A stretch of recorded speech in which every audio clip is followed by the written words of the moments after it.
heard, the conversations we've had, they've been very powerful. So thank you all for bringing your energy, your questions, and your presence.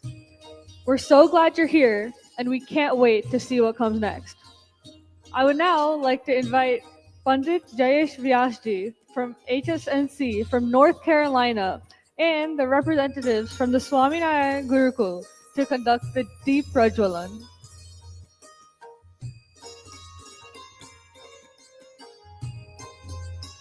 I would also like to invite up Ranjit ji for the Deep Prajwalan.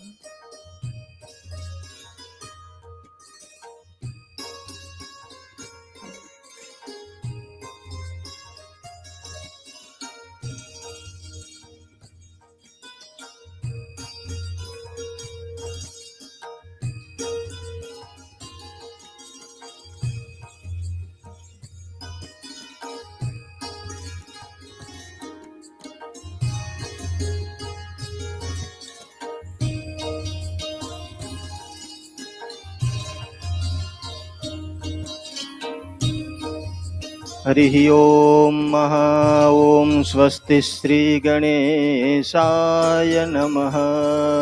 हरिः ओम ॐ गणानां त्वा गणपतिग्ं हवामहे प्रियाणां त्वा प्रियपतिग्ं हवामहे निधीनां त्वा निधिपतिग्ं हवामहे वसो मम आहमजानि गर्भधमा त्वमजासि गर्भधम्मः। ॐ चन्द्रमा मनसो जात चक्षोः सूर्यो अजायत श्रोत्राद्वायुश्च प्राणश्च मुखादग्निरजायत। शुभं करोतु कल्याणं आरोग्यं धनसम्पदः शत्रुबुद्धिविनाशाय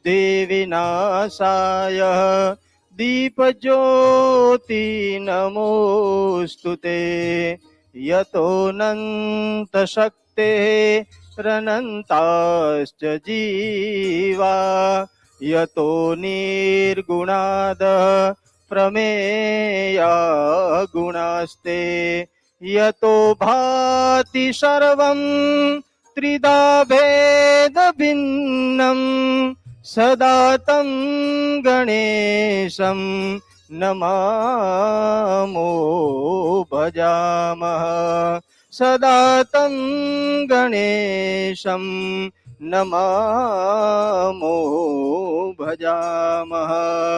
जय श्री राम, जय जय Shri Ram.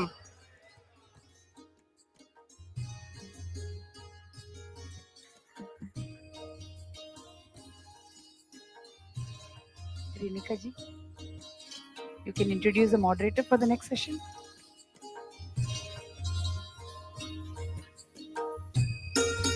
Renika, 1 second. Before that, Sohini will be announcing the hackathon winners. My apologies, Sohini.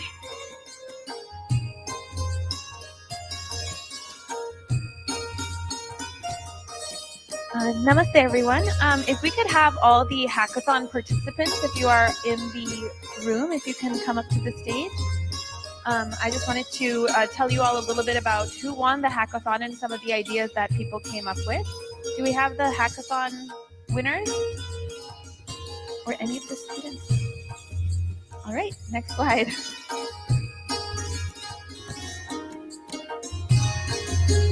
So this again was about coming up with reimagining the future of Hindu mandirs. So do you want to just talk a little bit about group 1? Yeah, so in group 1, so the idea was to create innovative ideas that we could introduce to our mandirs all around the world. So our idea was NPS, or Nava Pandita Sabha, which is kind of like a speech or debate competition about Hindu Dharma. So we thought that this would promote kids to study and learn about their scriptures, because in order to debate and argue a topic, you have to know what you're talking about. And we thought it would be a good way to engage all the mandirs in one activity. We could make it a tournament style and have levels like regional, state, and national competition. And next, we had our next group presented on motion in mandir, where they came up with an idea that whenever youth come to mandir, they actually can go through a circuit where they actually first start with Surya Namaskar, then they go and do puja, do prasad, then they go and engage in various activities like rangoli making, and just all different ways for them to engage in different aspects of Hindu Dharma. They even came up with an idea of having storytelling at Hindu mandirs for kids. So they came up with a lot of cool ideas. A lot of the students also came up with the idea of creating virtual immersive systems, like having a room in the mandir where they can have the goggles on and then be able to visit any single mandir that exists in the world in that immersive experience. So really cool ideas. Let's see. Let's go to the next slide. Our group 3 came up with some really great ideas as well. They wanted to see more sports facilities included on mandir grounds, as well as outdoor space like picnic areas and places for people to enjoy. Soccer fields, basketball courts, and things like that for youth to be able to come to mandirs more frequently and just be able to use mandir space as recreation as well as engaging in spiritual and puja activities.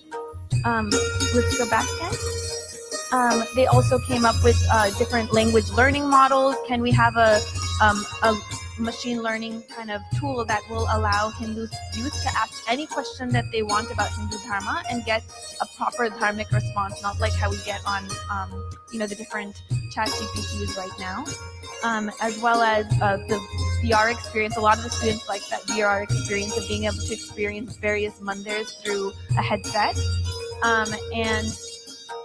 They also liked the idea of video games. So can you create a video game where you get to take on the avatar of Hanumanji and go across to Lanka and fight Ravana, and use that as a video game as well.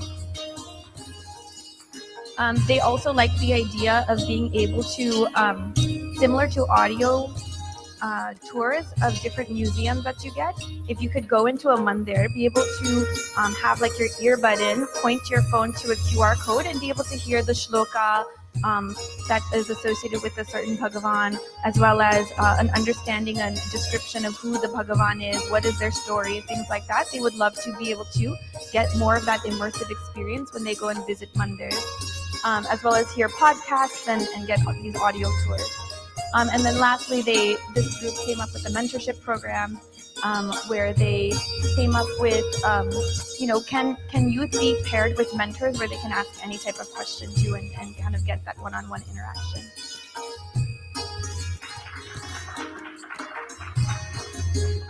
And our last group, this was our group that was the award winner. All right, so they came up, it's a little hard for me to read, but they came up with ideas on Hindu awareness, which is being able to help young people understand all the different aspects of puja. Are any of the award winners here? No. They actually had prepared a presentation, so I'm sorry they're not here right now. There we go. Thank you. So yes, so they came up with the idea of addressing Hindu youth in all different ways. So one way is addressing them in terms of helping them with careers. So career fairs, resume building, PR training, and things like that. They also wanted to help engage the students in learning about Hindu Dharma, and aspects of puja. So what are the significance and the benefits for the self and the community when you do a puja?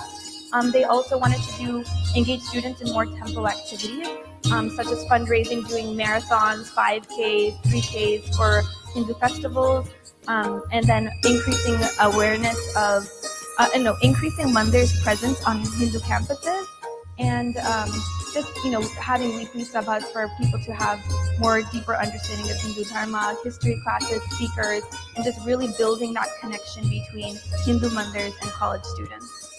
So yeah, these are the different ideas that were presented by our youth. We're really proud of them. I think the most fulfilling part of this experience, even this whole conference for me, is when some of the students came up to me and said, wow, that hackathon was really fun. So maybe consider doing this in your Hindu mandir as well. It would be a great experience for the young people.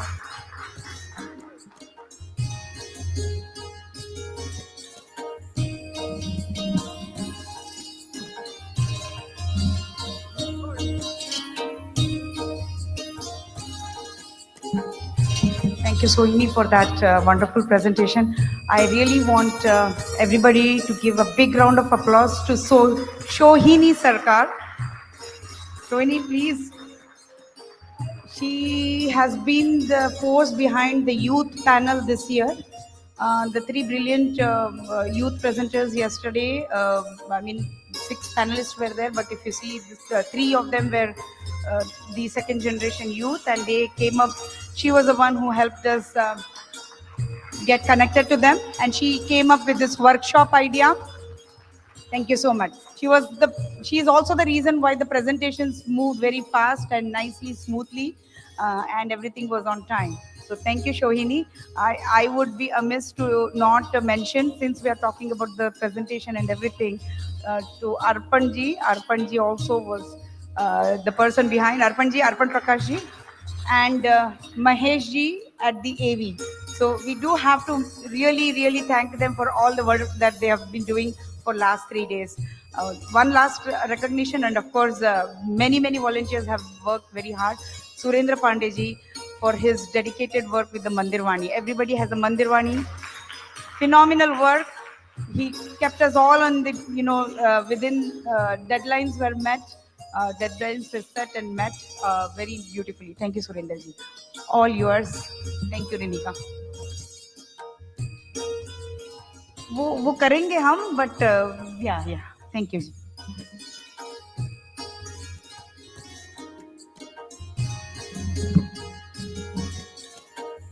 Yes, and I do want to add that I was a part of the workshop and it was amazing. Thank you so much. But okay, let's get started with our last session of today's HMEC conference. So the last session will be session 8, Temples as Connectors, Civic and Social Duties of the Mandir. Temples are more than places of worship. They are beacons of community, guiding civic engagement and social responsibility, while inspiring collective action for the greater good.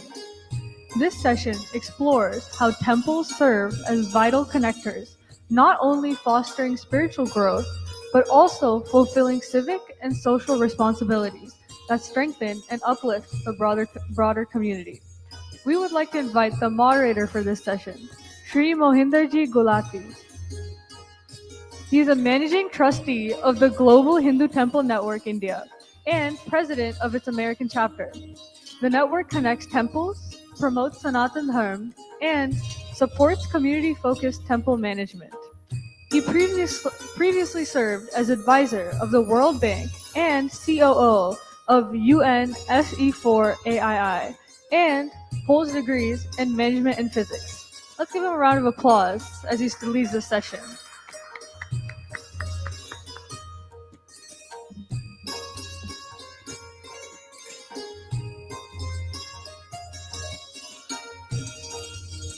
Thank you.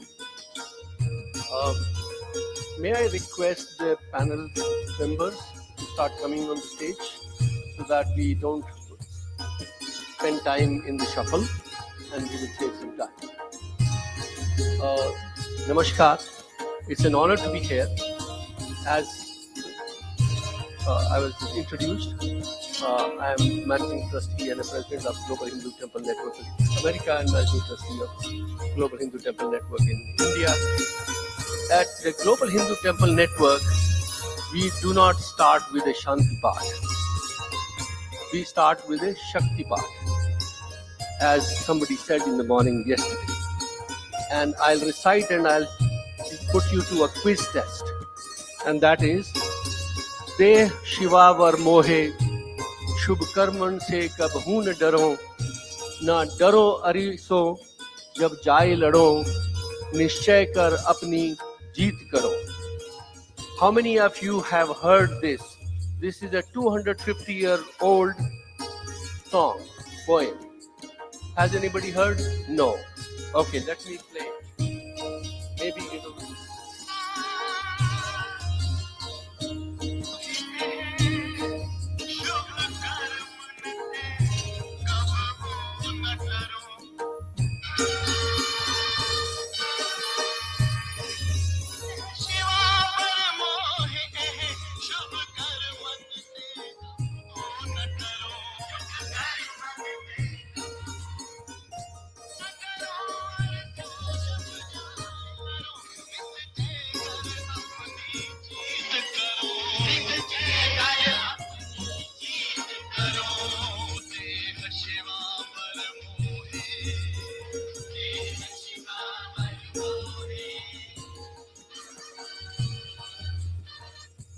I won't play the whole song.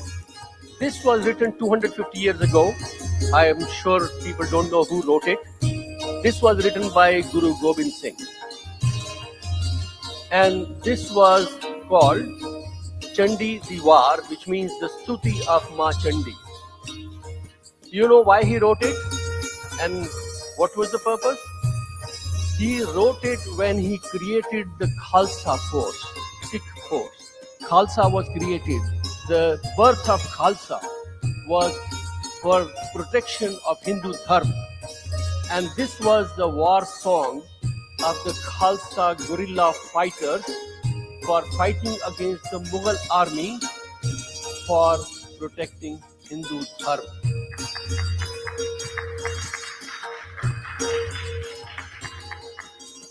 And this was called Chandi Diwar. The city of Chandigarh is named after the temple of Ma Chandi. Do you know this is still being used? Who sings it? This is the regimental song of Sikh regiment in the Indian Army. Okay, so with that much of quiz about our modern Hindu itihas, let's start the session. Temple as the connectors. We have a very star-studded panel here, 7 of them. I will introduce them as and when their turn comes, rather than introducing them all together. The purpose of the session, objective of the session was already presented, so I will not repeat that. Temples are the golden thread that binds together all the thoughts that you will hear from our panel speakers. Let me start with introducing Shri Madan Mohan Patel. If you have a microphone there, then I would rather sit there so that the panel speakers can come here and do their presentation. Yeah, I will. Oh, okay. Want to speak from there, or do you want to come here? Okay, so you have that, because then it's easier for you to...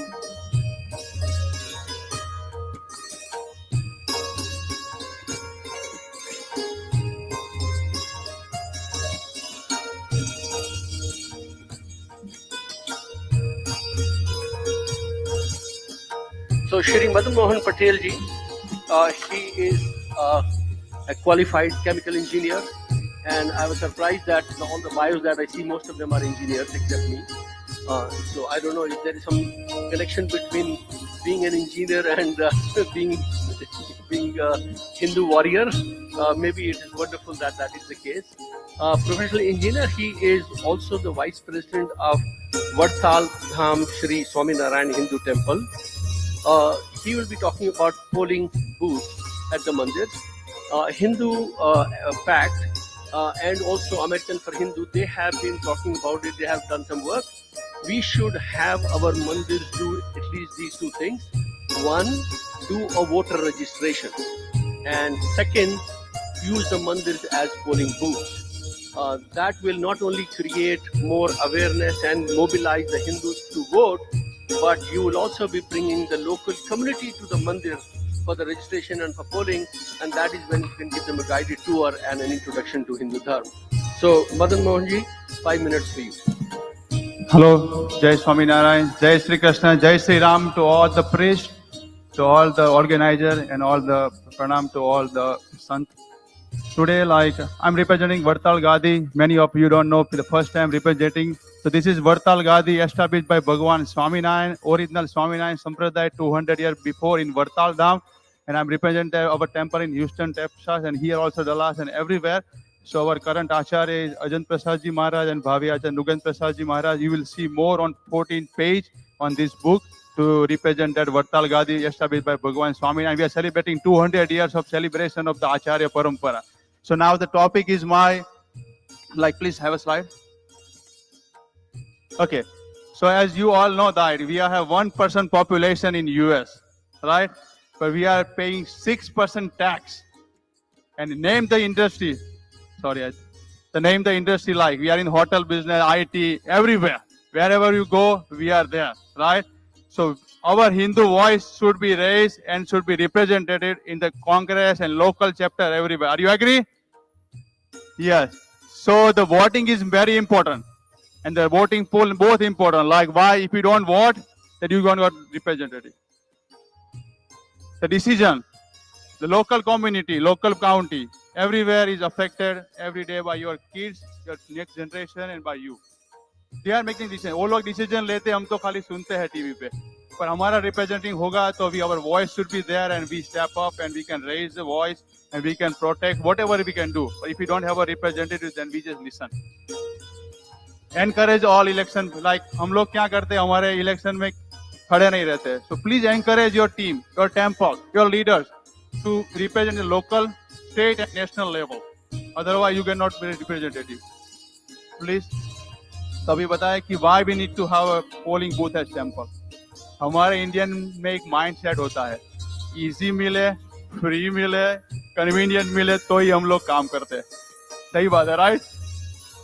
तो हमारा polling booth मंदिर में है तो I always calling them, oh come get the voting. कहाँ पे है, कहाँ पे जाना है, सब है.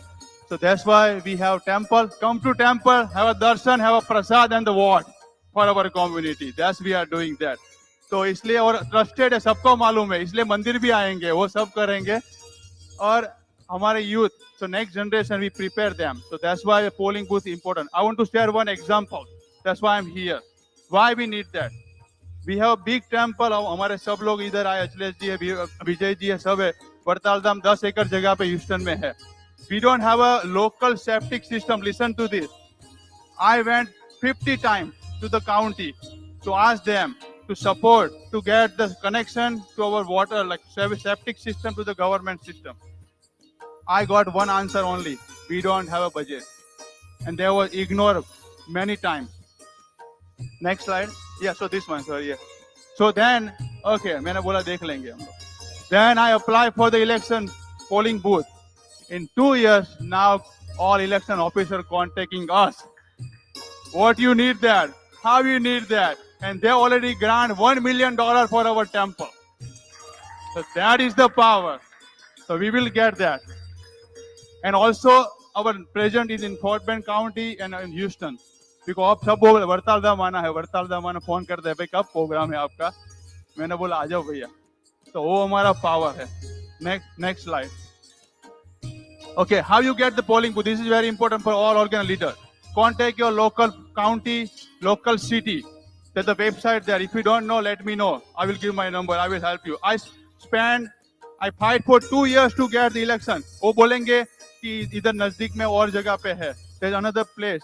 But we told that we have many Hindu community here. We need the polling booth. After 2 year fight, we got the election booth, and now everybody coming to our temple. Okay, next. Okay, beyond the polling booth, we want to encourage everyone. As you said, like आपको phone करना पड़ेगा सबको कि polling booth में registration करना पड़ेगा, वहाँ पे अरेंजमेंट करने. They are supporting us and they will pay you for that. Whatever you ask, they will pay nominal charge. And they respect. If you tell the election officer, don't allow meat in the temple, they go eat in car. Believe me, they respect our religion. So please encourage that. And you encourage the youth. So next generation को उनको election में खड़ा रहना है. Otherwise our voice will be not there. Last slide. Okay, temples are pillar of power, more than community only, not religion only. The community service. We have to do community service, polling booth, and let's commit each other. And last thing, do 3 things in our community. First thing, doing the prayer every day at home and temple. Our Hindus should go every week temple, every day temple. Otherwise, we don't do practice. We don't be like recognized. Second thing, donate to our temple and this kind of organization. And like promote the next generation. Last thing, I want to recognize and thanks to this organization, the HMCC committee and all volunteers doing the great work for community. Jai Shri Ram! Bharat माता की! हम लोग United है, ज्यादा United बनेंगे.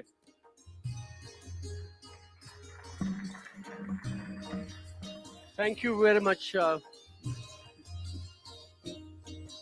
Thank you very much, Madan Mohan ji.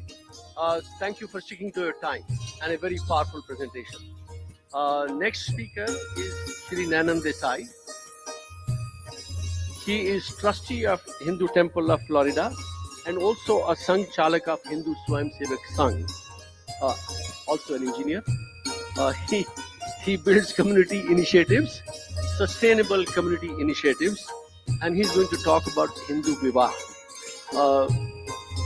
Hindu matrimony, and Bansal will talk about Hindu Vivah. So the marriage is an art. Marriage is an art, and that's what I told my wife when I got married. Acceptance, respect, and trust. That's the art of marriage.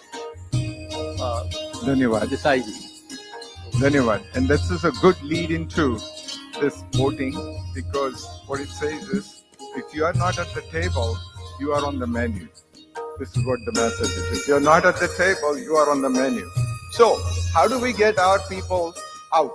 Unless they have a pride in our Hindu culture. So we started with this event, which is Hindu matrimonial, so that our people marry within the culture and the religion.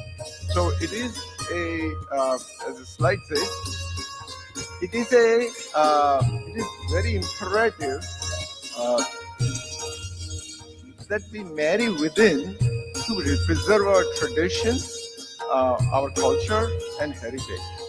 The sooner they marry, they can have bigger families. Right now, as we all know, that there is a great shift happening. People are marrying later and later in their life, and that's affecting the growth of the Hindu demographics. Okay, so internet and websites and other options are out there, but there is no real substitute to person-to-person, face-to-face meetings, because meeting of mind occurs only when you meet in person. Okay, so this event requires that people meet in person, and also it's a very efficient event because in one weekend they meet several. If you're a girl, you meet several boys. If you're a boy, you have several girls. So why did we start that? In 16 and 17, my two daughters got married, and we saw them married at the age of 30, and they're worried. And what they went through to get married. They would start with somebody, then it will break up, and then they'll start with somebody. So it was like forever taking, and we were getting nervous. So we said, okay, we got to fix this. And we started this in person in the matrimonial. So the next slide here says why. What are the problems that exist today? The problems, as you know, our people are very good at educating our youth. They'll pay good money to the universities and everywhere. They are excellent at education.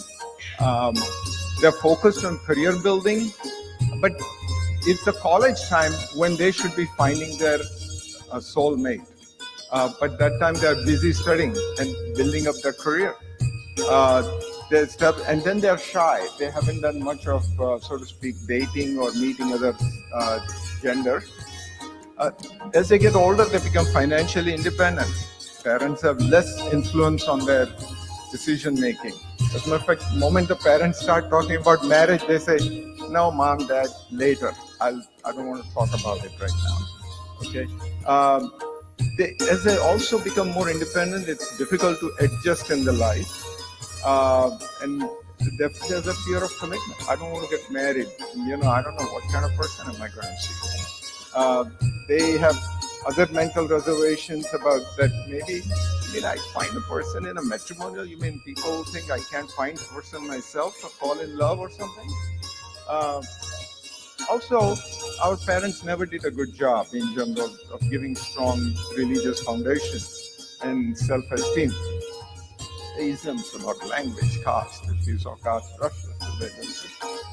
Preference of certain profession. I want to marry only if you are this profession or that profession.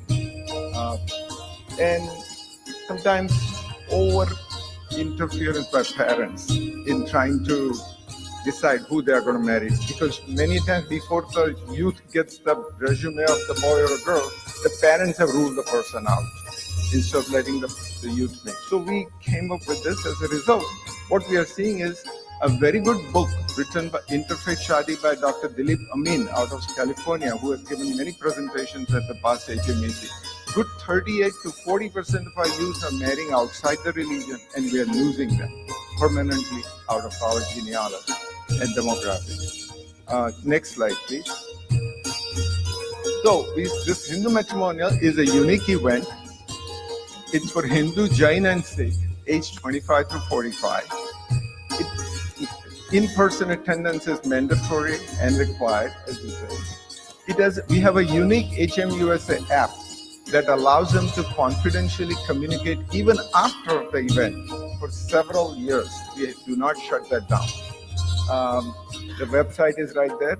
The event includes speed dating, icebreakers. It's a 3-minute talk. Every boy gets to meet every girl gets to meet every boy. And we have motivational speakers who manage expectations and guidance. So participations are from all over USA, UK, Canada. Last year we did event in Frankfurt, Germany also this year. Next year it's coming up in Durban, South Africa, and in Houston on February 28th. Durban, South Africa, 14th March. And we are looking at Orlando, Atlanta, and few other cities. With that, I'll end my presentation.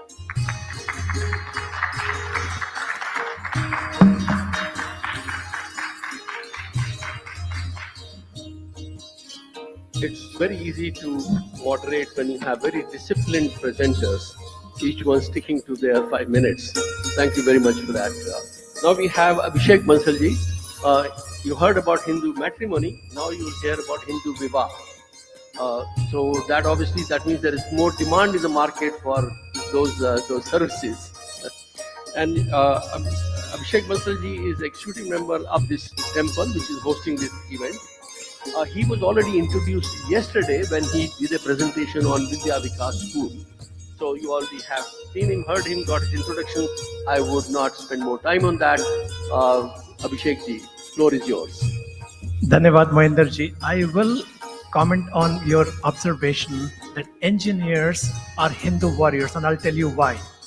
Because we've all gone through a study on science, and as we have known a little more about science, we've learned that science is a subset, not a superset of Sanatana Dharma. And that brings us back to our roots. I will also like to build upon what Madanji mentioned about Dr. Dilip Amin, who has written books on interfaith marriages. You quoted that 40% of our Hindu singles marry interfaith. One of the other things Dilip Amin ji has mentioned in his book is 70% of the next gen of interfaith marriages end up being non-Hindus. So while we are at this conference talking about Hindu mandirs, Hindu empowerment, it's fundamental that we do not miss the fact that if our Hindu families are not intact, there's no way our Hindu mandirs will flourish. So this is a topic at the very heart. This is not what is needed in the market. This is what is needed in every single home today, protecting Hindu marriages. So with that, I'll move on to the Hindu Vivah presentation. The Hindu Vivah team couldn't be here, so they asked me to present on behalf. Hindu Vivah was an organization, 501c3, founded in 2017, based in Dallas. And they run their events all across the US. They work on donations of Hindu organizations, Hindu communities, and it's faith-based. Obviously, it's just for Hindus. We do not encourage anybody outside. Inclusive for all citizens, for all immigration status, obviously all castes and so on, right? Next. Yeah. So like I mentioned, these events, they run across the US, both in person as well as virtual. They maintain a very healthy rate of events, at least one event per week, and is the rate at which Hindu Vivah runs these events. They categorize these events by, like I said, different immigration statuses, different age categories. There are medical professionals only events. There are US and Canada born and raised only events. So they make it more specific, even vegetarian only events. So it's easier for people to find their matches. And of course, they run on a membership. So it's a $15 membership, which is pretty very, and that gives access to all the events around this year. So if you're interested, single 52 events for you in that year. Next. So this is a picture of Hindu Viva in action. So I got introduced to Hindu Viva at this very mandir. This is a picture of when one of these in-person events was in progress in our mandir. It's exactly this hall. You can see the picture, and it's great to see so many Hindu singles come out. And yeah. So in terms of the impact, this organization has made 10,000 plus singles impacted, 325 plus events carried out so far in these last 7-8 years.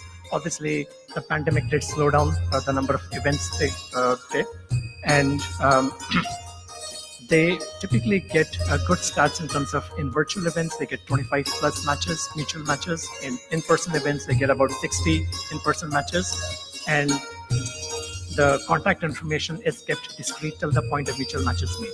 So people just go with their name tags and age, and that's about it. But once a mutual match is made, that's when more information gets shared. So call to action, because that's where we all need to be. Next slide.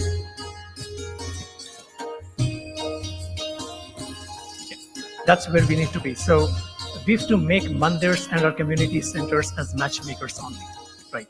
We have to coach, first of all, as Madanji said, we have to coach our singles the importance of Hindu marriages, of keeping our Hindu traditions and values alive and intact, right?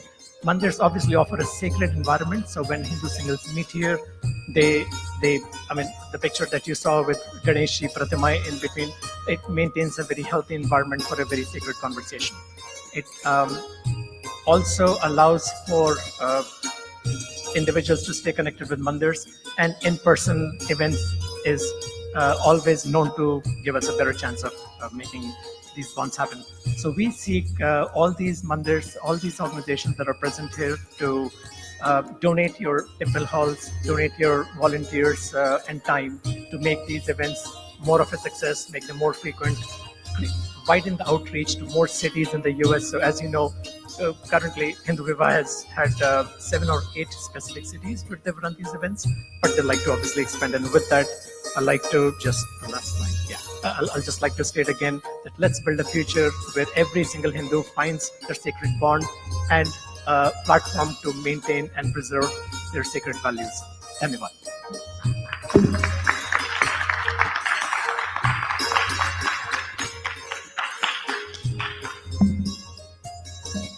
Okay, this is a really diverse panel.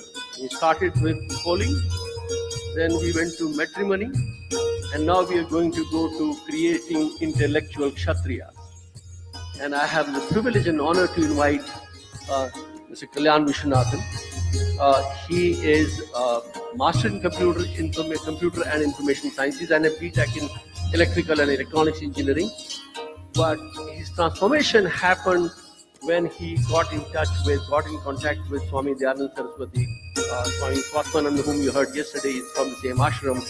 And since then, he has been very deeply involved in spread of Advaita, and now he is heading Hindu University of America, producing intellectual Kshatriyas. When we say temple as connectors, and that's a question for the audience to think through for your questions at the end of the speeches. Connecting, the temples used to be anchors of our society. Every possible activity was done at and through and by the temples. And that is what we have lost. How do we bring that glory back to the temples?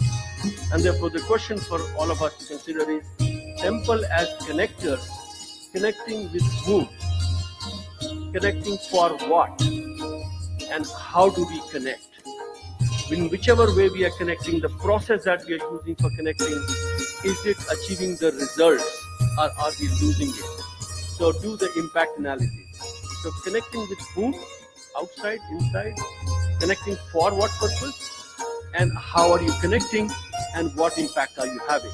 Very academic framework, and that is why we have an academician to talk to us about in creating intellectual Kshatriyas through Hindu University of America. Namaste, everybody. So, as probably most of you know, Hindu University of America has been on a path of renewal and rejuvenation for about little over 6 years now. As we speak right now, more than 950 students are taking some course or program at Hindu University of America. About 70 of them, 72 of them are in the graduate level, and we have about maybe 600 people in various programs of study. Last year, HUA acquired the California College of Ayurveda.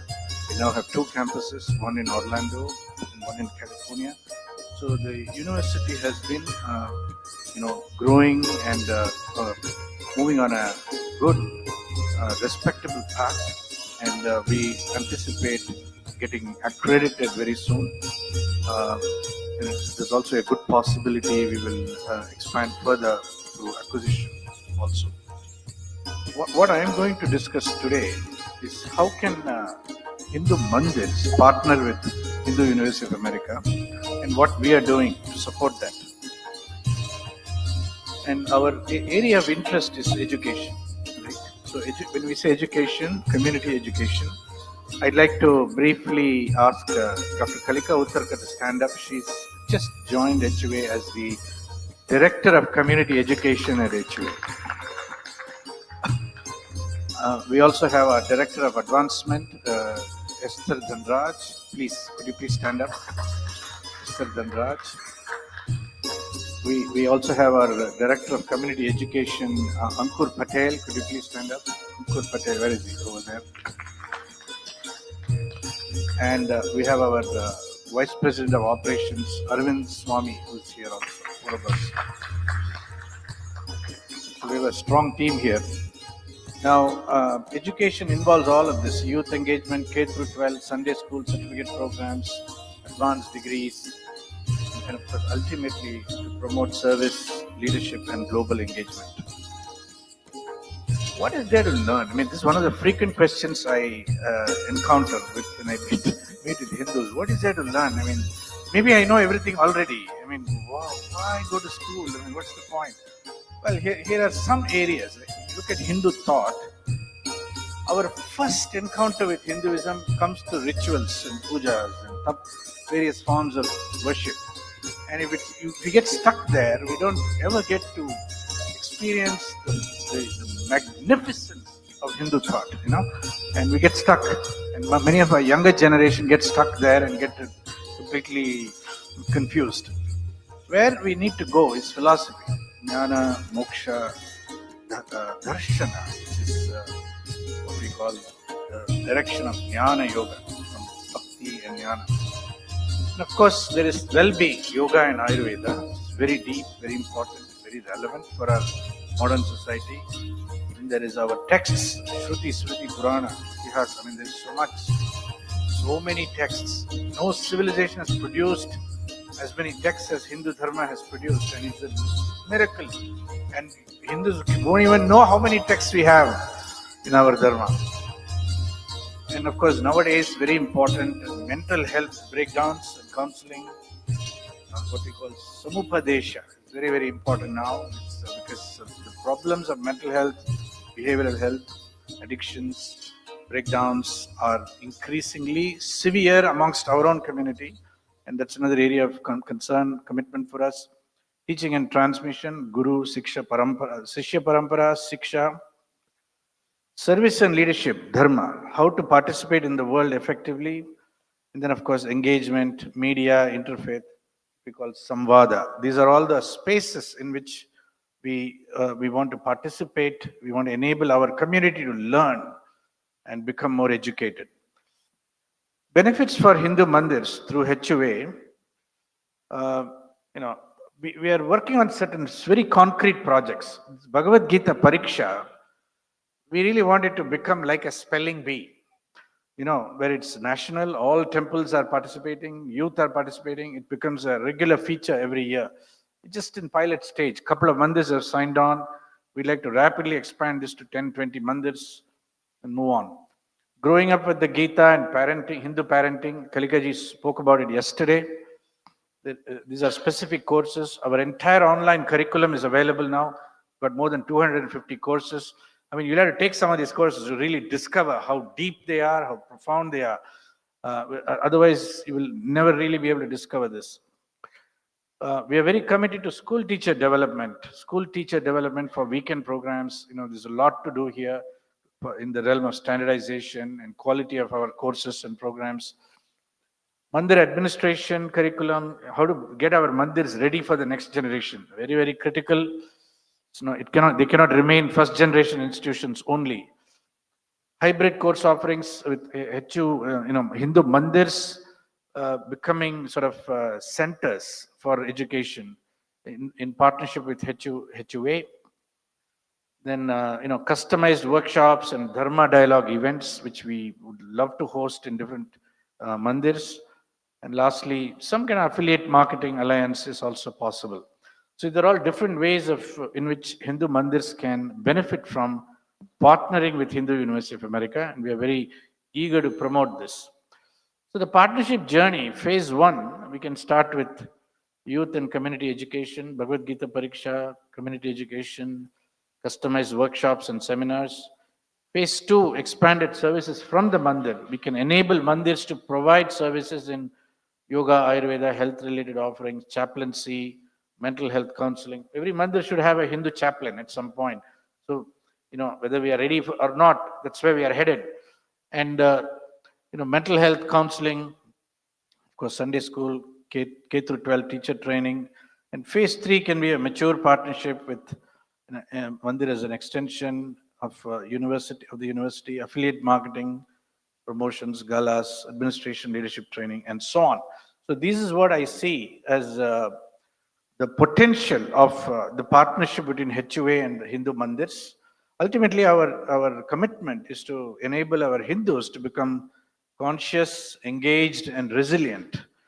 Conscious means aware, self-aware, with knowledge, strength, and courage, pride, and sense of responsibility. It includes not being confused about Hinduism. As soon as somebody says caste, we should not collapse and retreat. Education, service, advocacy, public square, media, youth. Then lastly, not easily silenced, not easily silenced, not easily confused, not get stuck with silly debates and, not knowing what to say. We have to, find our voice. In large measure, Hindus have been silenced. They have been silenced. When we silence ourselves, realize that we have been silenced. We don't speak up as Hindus. And ultimately, resilient means ability to transmit and protect this dharma across the generations. So this is our commitment, and this is our invitation to. How many mandirs are here? If you represent a mandir, can you please raise your hand? If you represent a mandir. Okay, we are very interested in engaging with you. We'd like to create memorandums of understanding with the mandirs and develop this partnership so that it becomes mature and effective, productive, and makes a real difference for our community. Thank you. Dhanyavad.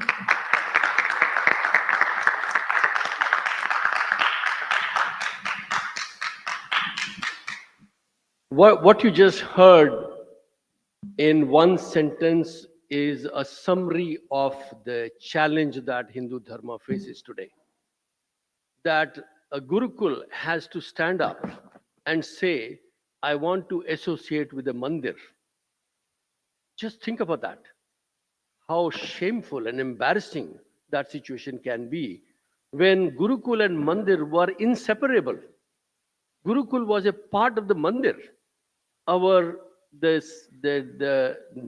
All the evolution and development of science and mathematics and astronomy, who did all that? We were such a scientifically advanced religion. It was done by our rishis, and they were in the ashram and in the gurukuls, and the people gave endowment of land and money to the mandirs for running gurukuls. So there was no difference. They were inseparable. They were integral part of it. Anyway, that therefore defines you today, the problem that we have, the challenge that we have, that we need to solve. All that is fine, but then we also need the warriors. And normally the non-profit organizations that we have two different roles. Either they are advocacy NGOs or non-profits, or they are operational non-profits who work on the ground. Hindu Pact is unique. They are both. They are advocacy non-profit as well as on the ground operational non-profit. So we have Arun Kumar Akineni ji, who again is a engineer, IT person, IT professional with a very, very strong background. He also has he's also a veteran, by the way. And he has left everything and he is now leading this activity of Knowledge System Incubator and the Knowledge System Foundation in Austin, Texas. And some of the books that you see there of Tattva and Vratam, I was very surprised to see those books are for children, and I was ashamed that I didn't know so much of that. So I'm going to have a copy of a set of those books for myself, not for the children, because I need to educate myself too. So Arunji, up to you to explain to people as to what is Hindu Pact, but at the end, you must also tell them why they should support the advocacy organizations of Hindus. Up to you for 5 minutes. Thank you. Thank you, Mohinderji. Namaste, everyone. So today I'll start off with a story.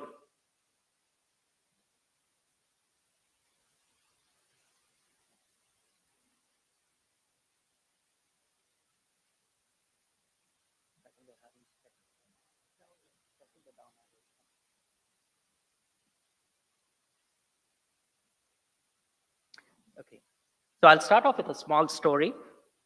In the tiny Caribbean island of Trinidad, Indians were brought to the island under spurious contracts and thrust into slavery.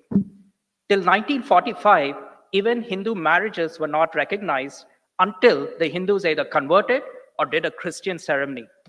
It is said that after back-breaking labor during the day, the people got together towards the evenings, and then there was a roar of akavyas in song and dance. They narrated our Puranas and Itihasas and kept the spirit of Dharma alive. Even the construction of temples on land was not permitted by the colonial authorities back in the day. The Hindus overcame this problem by dropping pebbles in the ocean at the site of what later became the Sanatan Dharma Mahasabha. The Sanatan Dharma Mahasabha focused on organizing the Hindu community and made them a force to be reckoned in Trinidad against all the odds. Let me state that Mandars have maintained a central role in Bharat's cultural and spiritual heritage since ancient times. Mandars in Bharat traditionally functioned as repositories of knowledge and education, as well as centers of charity. They preserved art and tradition while holding administrative authority, provided local self-governance, and administered justice. During the British colonial era, temples also played a crucial role in organizing resistance movements and promoting Hindu nationalism. It is essential to revive this tradition and empower Mandars with an active role in advocating for policies that benefit the Hindu community. Community engagement and advocacy are crucial in ensuring that laws designed to protect citizens are not utilized against our community. This is an important point.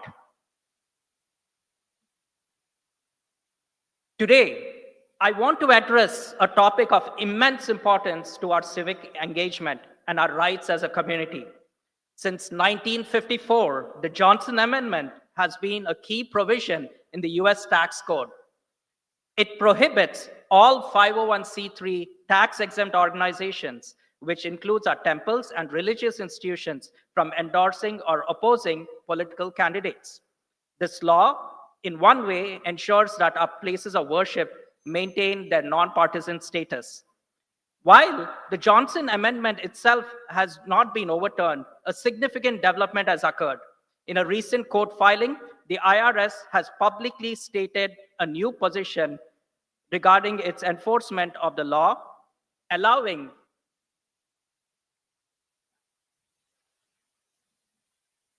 allowing places of worship to ensure that candidates can advocate for action on issues that matter to Hindus from within the premises of a temple.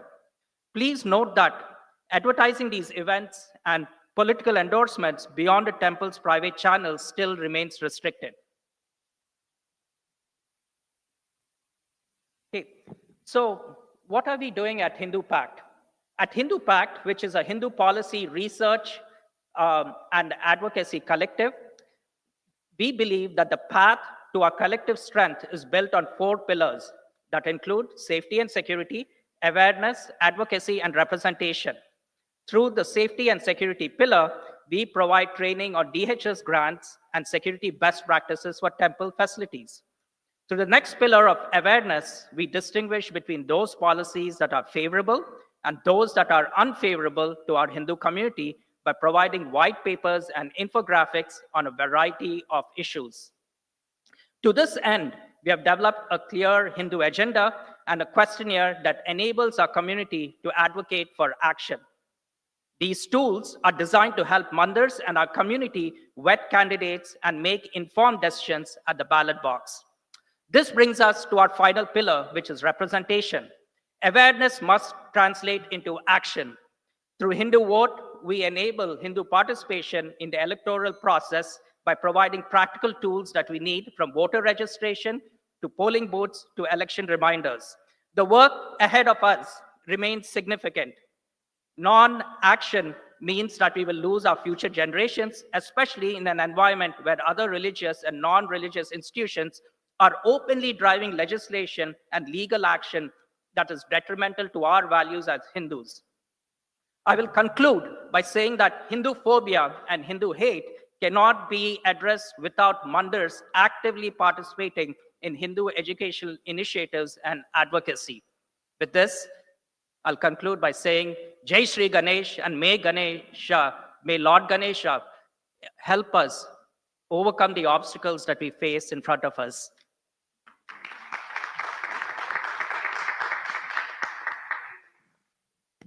Thank you very much, Arunji.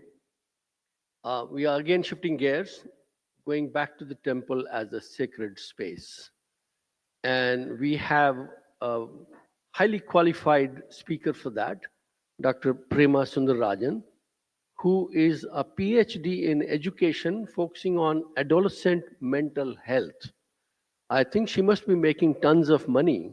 Mental health is such a big issue in the US and elsewhere that I'm going to appeal that at least 5% of that earning she should donate to our Hindu causes. She also has a master's in applied psychology, education, English history. So I don't know if she was spending her life studying or she also did some work. With all those degrees, it would take me a lifetime to get through all those degrees. She was awarded the best teacher by the President of India, and she served also in the UNICEF. I also happen to have worked for a while at the United Nations, which is nothing but a talk shop. Sometimes you do good work, but mostly it's a talk shop.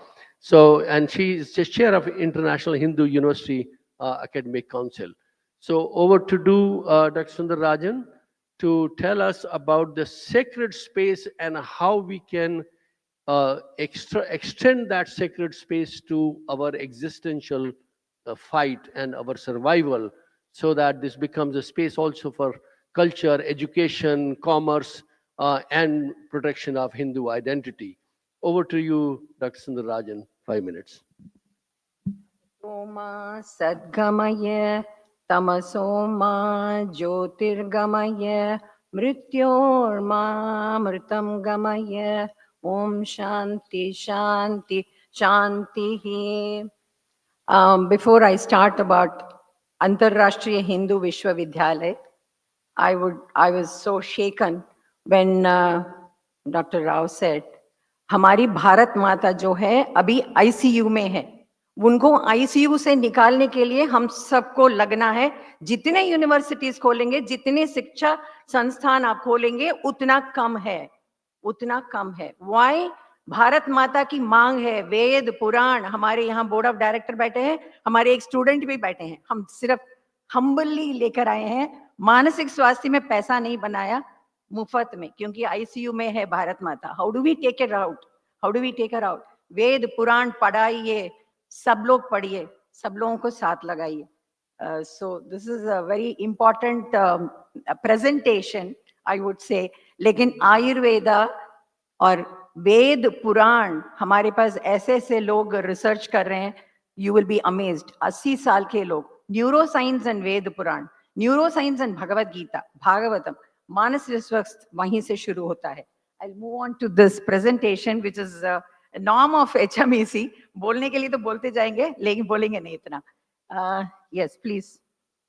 Sacred spaces and scholarly pursuits. Beautiful topic Vallabhaji gave me. So I said, okay, I will stick to that. It's a subject that resonates deeply with our shared mission to preserve, propagate, and elevate the timeless wisdom of Sanatana Dharma. Temples are not merely architectural marvels or places of ritual. मैं बताती हूँ, इतने लोगों ने, इतने बच्चों ने जब temples के बारे में connectors का बताया, हम लोग कौन है? We are nothing. They are living sanctuary spaces where the sacred and scholarly emerge. In the ancient Bharatiya tradition, the mandir was the nucleus of civic life. Our moderator has already said. It was where dharma was taught, arts were nurtured, sciences were debated, and the community found both spiritual and intellectual nourishment.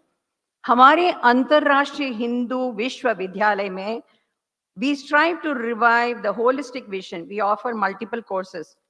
कुछ भी पैसा नहीं लेते हैं, free में आइए. In Sanskritam, the language of the Vedas and Upanishads, not as a relic of the past, but as a vibrant key to unlocking profound philosophical and scientific insights. सनातन धर्म भी हम सिखाते हैं. हमारे पास जो ऑस्टिन के टेक्सास यूनिवर्सिटी प्रोफेसर हैं, वो एडजंक्ट फैकल्टी हैं, वेद पुराण भी सिखाते हैं, सनातन धर्म भी सिखाते हैं. But as a dynamic framework for ethical living and universal harmony. IHU programs in Bharatanatyam and Kuchipudi, I have 7 research scholars, cinema actors से लेकर कुचिपुड़ी डांस के लिए पूरा रिसर्च करने वाले.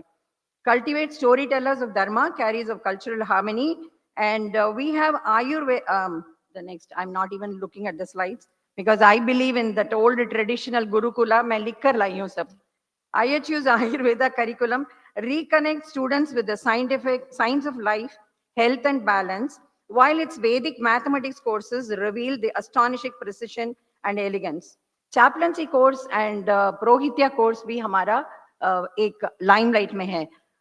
International Hindu University का जो model has digital Gurukula.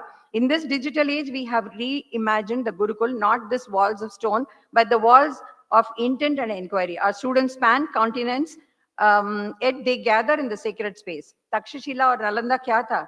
This was like, हमारा ही तो है भारतीय universities. Temples as connectors. I don't have to speak. The 4th slide can be missed because बहुत लोगों ने बात कर लिया temples as connectors.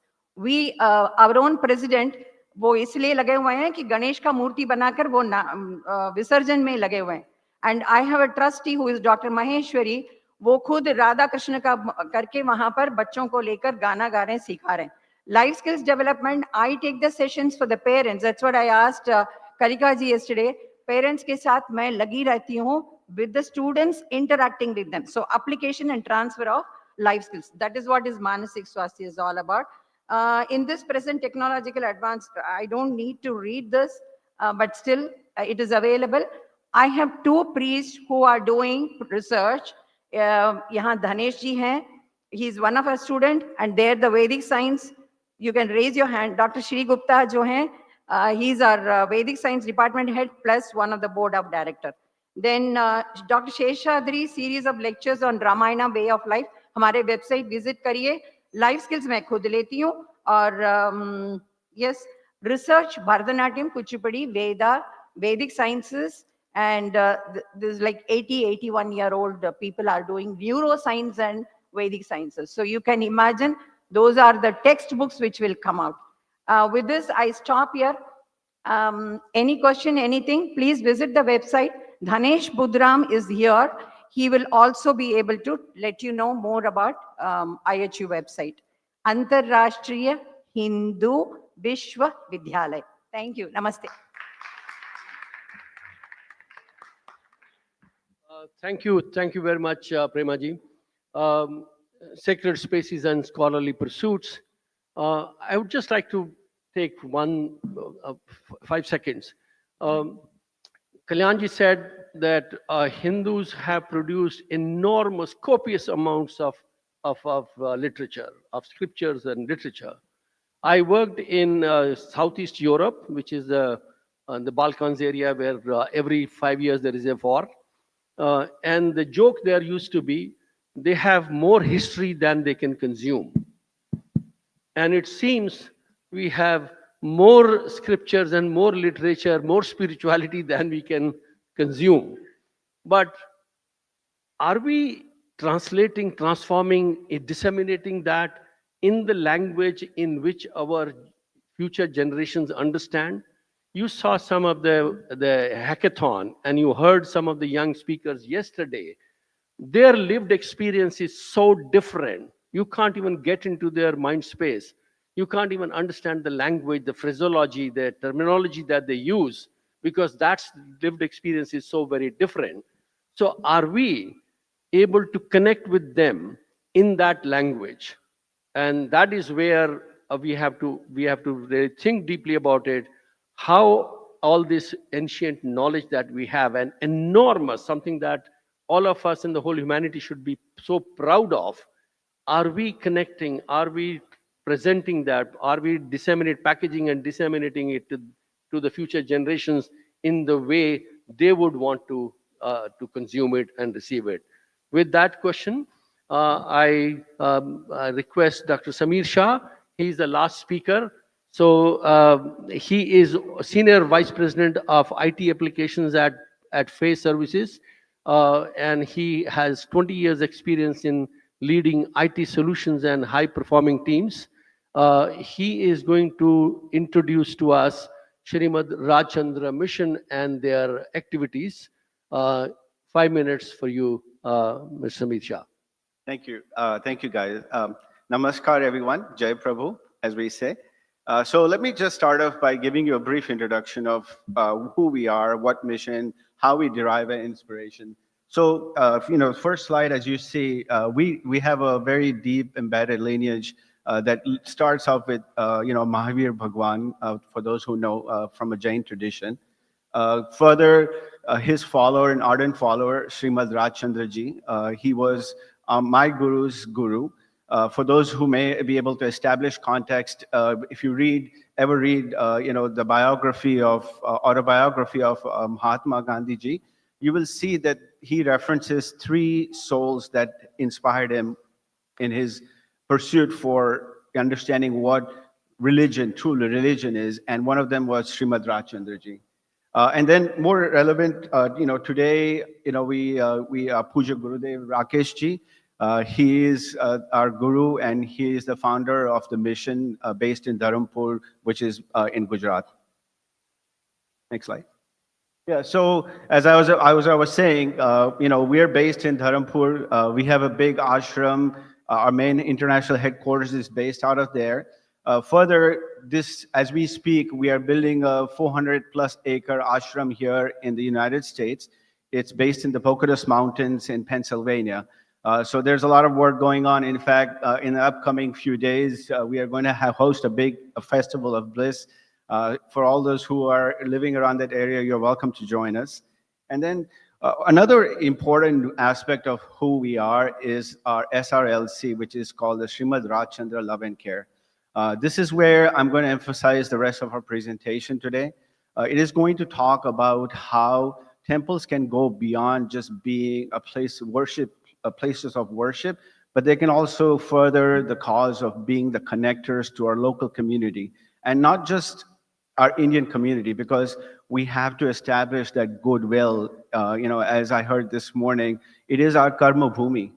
It may be not a janma bhumi, but it is our karma bhumi, and in doing so, we have just as many responsibilities here in living in this country as we do as if we were living in the back home in India.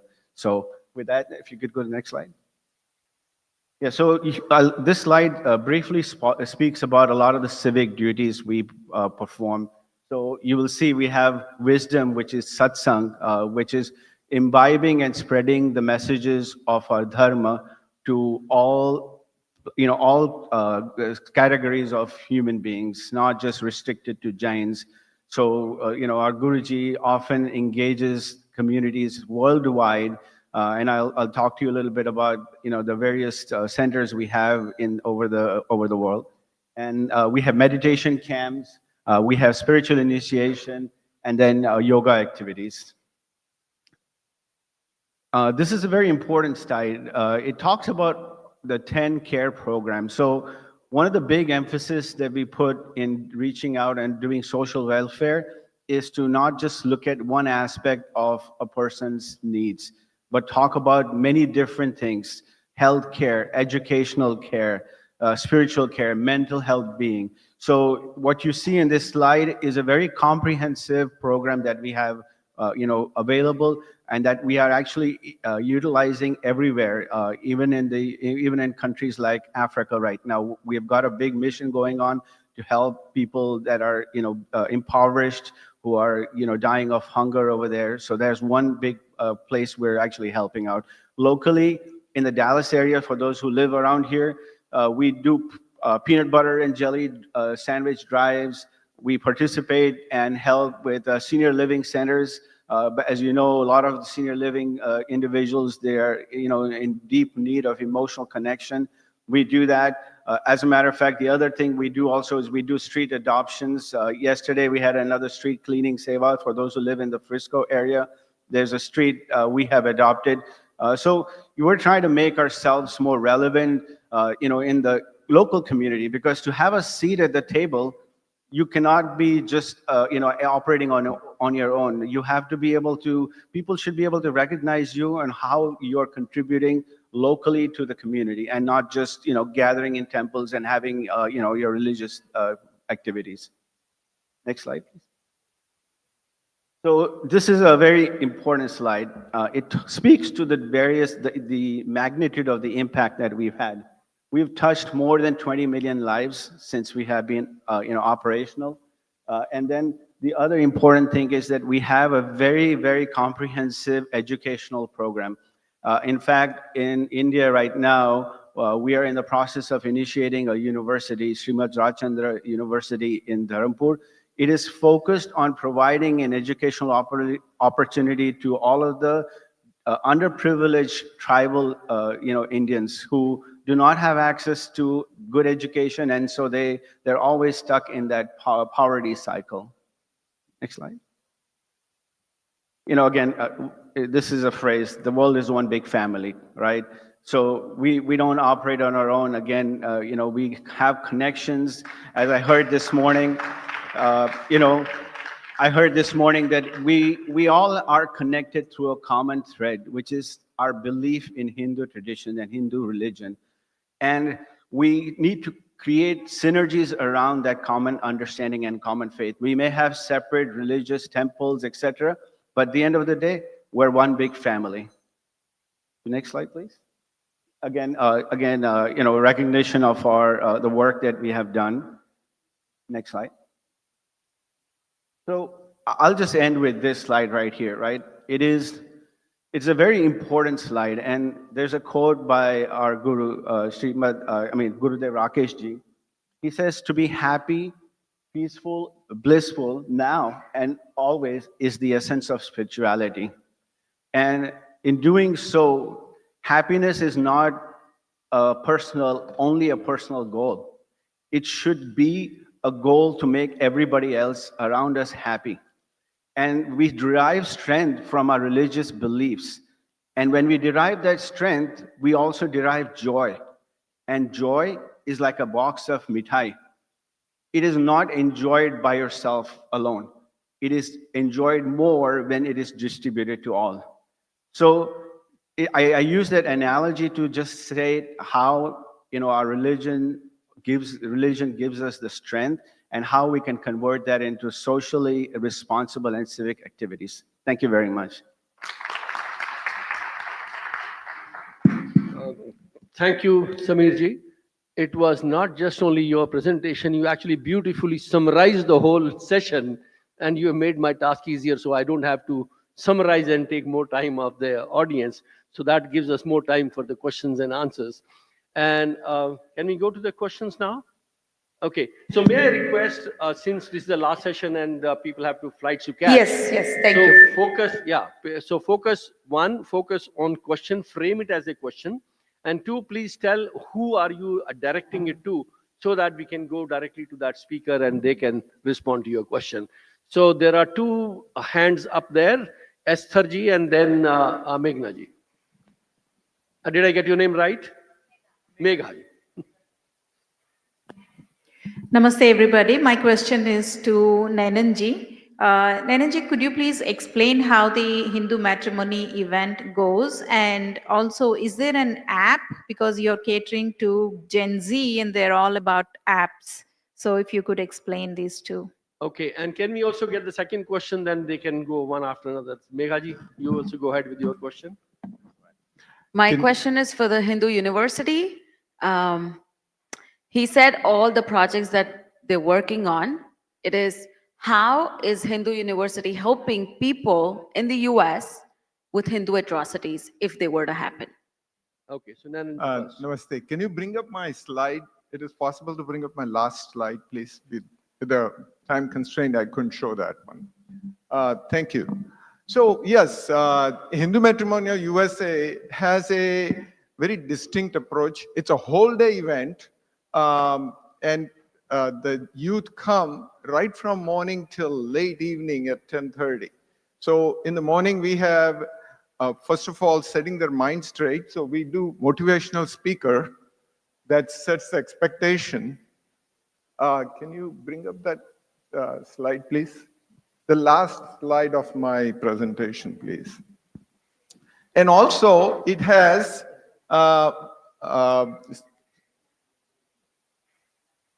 yes, thank you. So that's the page of the home lending page, and then the flyer, of course. We have app also that goes with it, motivational speakers that go with it, that set the expectation of the youth. And the app is a proprietary confidential app so that youth can communicate with each other years after the event. We have not shut down the app for last 4 years of the last event. So people are still communicating. We do not know what they do communicate, but we can see the statistics that it's being used. So that's, they can shortlist their people they like to and continue to talk with simultaneously without releasing their phone number and email. The motivational speakers will set their expectation right. And we have dress to impress party at the end.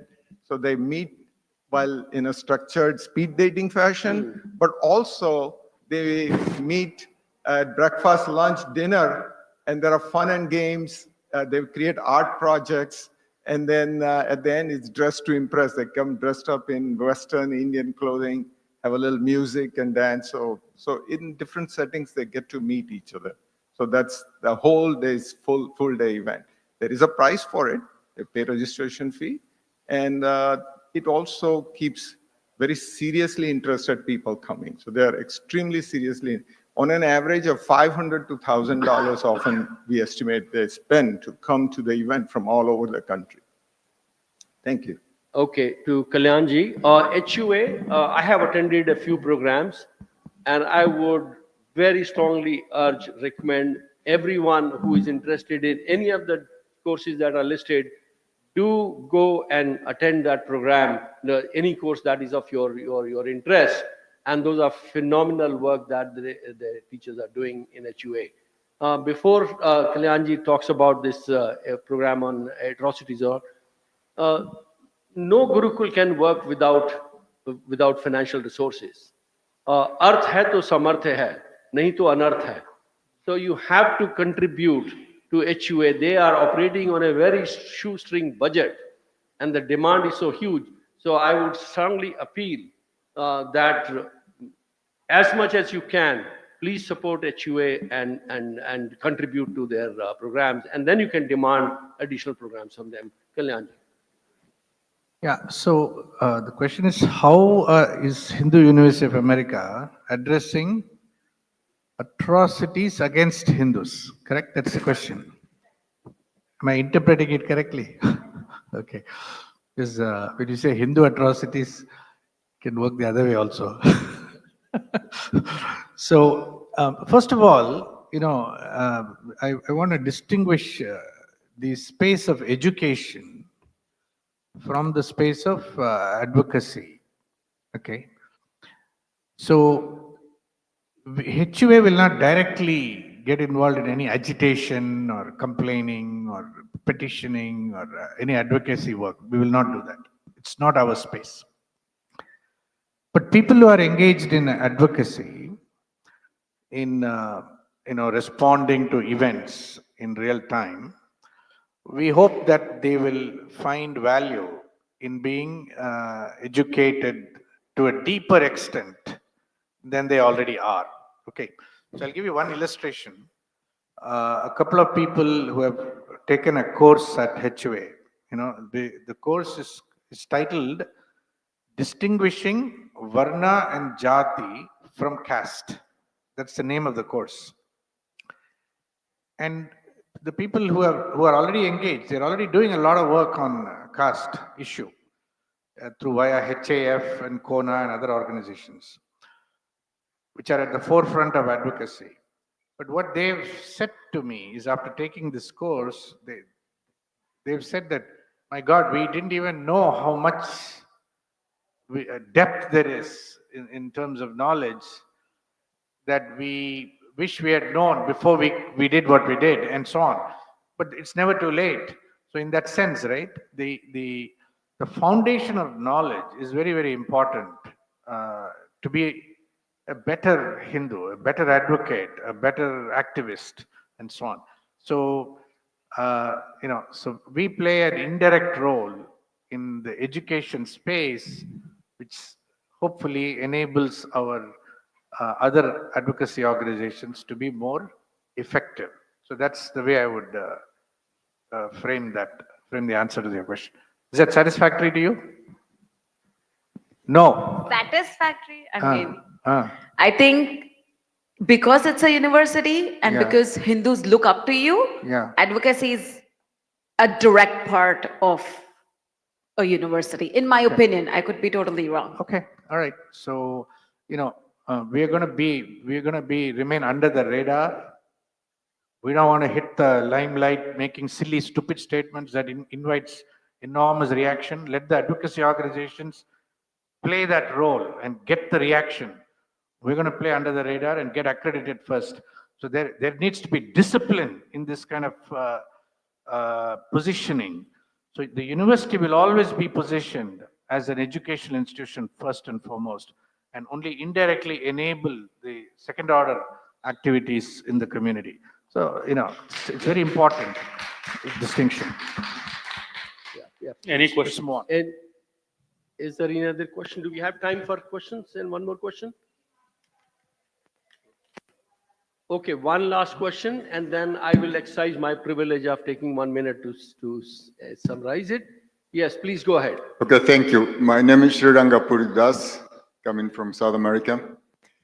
First, thank you all. Amazing. I think that my question is rather a challenge. Yesterday, I've heard that challenge from the youth. The youth is saying we shouldn't be defensive. Actually, we should come forward, proactive. And I think that knowledge is the basis. Actually, this is Vedic. We discussed in our group yesterday. Hindu has been labeled from outside the Vedic culture. So why is there this Hindu phobia? Because people think it's a different religion. But nobody will hate his grandfather. So if the Vedic is presented as it is, that is the basis, cradle of civilization, not only the Indian, but everybody in the world will understand, oh, the Christians originally come from Vedic culture, the Muslim come from the Vedic culture, the Jewish come from the Vedic culture, the Jain, everybody. So nobody is going to spit on his grandfather. So I think, and my question is, are we ready for the next step to move from Hindu to Vedic? That's the question. Kalyanji, Let that's an me, academic question. let me take this. I have heard this question about 100 times in the last 6 years, okay? See, from a Hindu perspective, from an insider's perspective, Hindu perspective, Vedic and Hindu are non-different. They are the same, one and the same, from a Hindu perspective. From an outsider's perspective, somebody who's entering the Hindu world from outside, they like to make this distinction. I've had this argument a number of times with many Westerners, outsiders to Hindu. They like the word Vedic, and they prefer not to have to deal with the baggage the word Hindu has acquired over the last century and a half. Now, I'm going to address the Hindus in the room first. Vedic and Hindu are the one and the same, please. We cannot make the distinction. You know, Hindu is some subset, Vedic is something else. We cannot make the distinction, number one. Number two, I'm again speaking to the Hindus, we have a responsibility to address the baggage that has been overloaded on Hinduism, on the word Hindu, over the last 200, 300 years through colonialism. That's our responsibility. We cannot expect outsiders to clean up that word. We have to do it ourselves. And therefore, education, scholarship, writing, publication, writing books, it is very critical. You cannot sidestep and keep doing puja. That's not going to make the difference. The third is for the outsiders, you know, who are more comfortable with the word Vedic, but not as comfortable with the word Hindu. I would say, you know, if you prefer to embrace the word Vedic, please do. Please do. There's no problem, you know, because they're one and the same. It's just like saying water and pani. I mean, they're really, the underlying substance is the same, no matter what you call it. But I would also ask that you find a way of recognizing, even though the word Hindu has come into vogue more recently than the word Vedic, find a way of recognizing that they are indeed representing the same body of knowledge, the same underlying phenomenon, so that that whatever dissonance that exists between Vedic and Hindu can be healed, can be transformed, and we can be comfortable with both the words, Vedic and Hindu, simultaneously. Okay, thank you. That's my response to that question. Thank you very much, Kalyanji. The academic should not become activist, because the objectivity of academia, the credibility of academia is very important. And the moment they start becoming activists, they lose that credibility. And leave that activism to activists. On the atrocities against Hindus, Meghaji, get in touch with Global Hindu Temple Network. We are actually about to start some very good activity on that, and you will hear about it. So get in touch with us. We'll let you know how we are dealing with that, approaching that subject on Kashmir. So we'll get you to that. I've been told no summary, and therefore I would not do it. I will just say one thing. The Hindus used to be silenced, used to remain silent, and were silenced. No longer so. We already see, and this HMEC every year is an example of that the green shoots of that forceful renaissance are already beginning to happen. But those are green shoots. As somebody said yesterday, you need drip irrigation. That was a beautiful imagery. But it's not the drip irrigation. It is called fertigation. In the drip irrigation, you also need to add fertilizer. And you need to fertigate the green shoots for them to become strong. And that fertigation is advocacy. And advocacy is very important. It's good to invest in the mandirs, build the infrastructure, spend all that money, and the phenomenal work which the Shahs explained, phenomenal work. But we also need resources for advocacy, and we do not do that.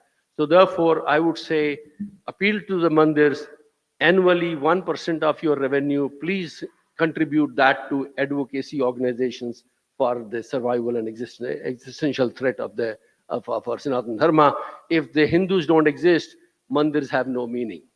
So therefore, please think about that seriously.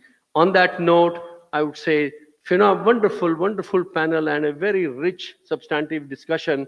A big round of applause for our eminent speakers.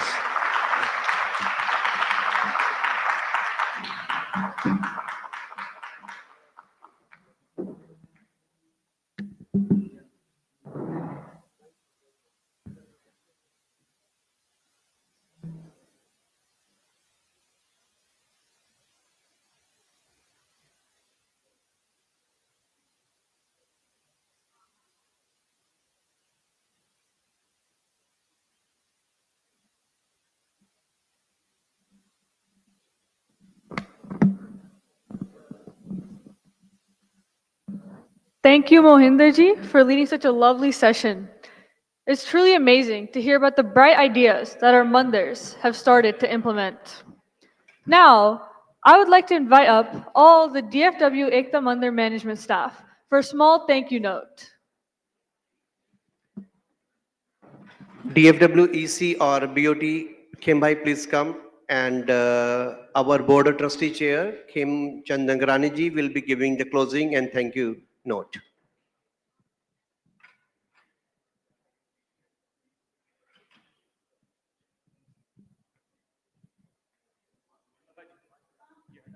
Abhishek.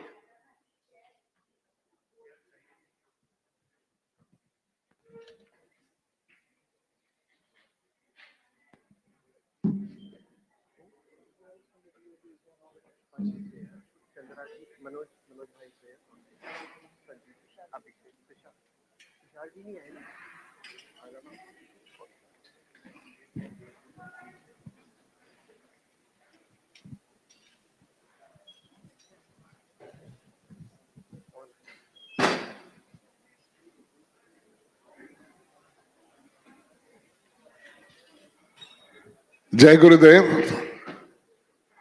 respected Tejal Shah ji, Vigyan ji, and all the distinguished executive members of HMEC and Vishwa Hindu Parishad. We are very happy that you all are here at the Ekta Mandir. And we are all together here. And we want to thank all of you to come out here. I know a lot of people traveled from so far. And for last 2.5 days, a lot of discussion, a good discussion has been taking place. So I want to thank you from the DFW Hindu Temples Trustee Board and Management for selecting the venue. And this temple is open to all of you. In future, you want to come back and have this kind of a conference. We are there because this is your temple. This is nobody's temple, but this is our temple. So please keep in mind. And I just want to leave 2-3 lines with you. I did not attend an entire conference, but whatever little I heard is a lot of good discussion happened. But beside the message I want to leave in two lines, that we have to prepare our children. We have to give them a right education. Only this message is not for you here, because you are all well learned, but you are the leaders, you are the priest, but pass on this message to people who follow you. Number one, when your grandchildren or children wakes up, ask them or start first you greeting them with Ram Ram, Hari Om, Jai Mataji, whatever you believe in, just say that. That will have a lot of impact. The second, teach your kids before they get up, after they get up, make a bed. Not that they have to make a perfect bed, but just habit. And third thing, every week for a few minutes, involve them in our Hindu religion rituals. Do small aarti, small bhajan, whatever you can do, just a little bit. Thank you very much.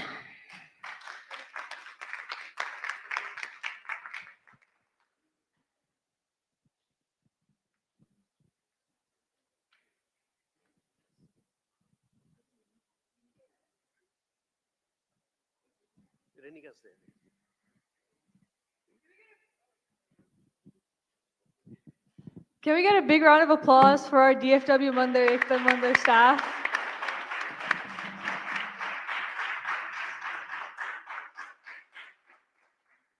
Thank you so much for hosting us for this weekend's HMEC 2025 conference. Now, I would like to call up to the stage Shri Neeraj Kashalkar from H4A to the stage. If you could please come up to the stage. I don't know where.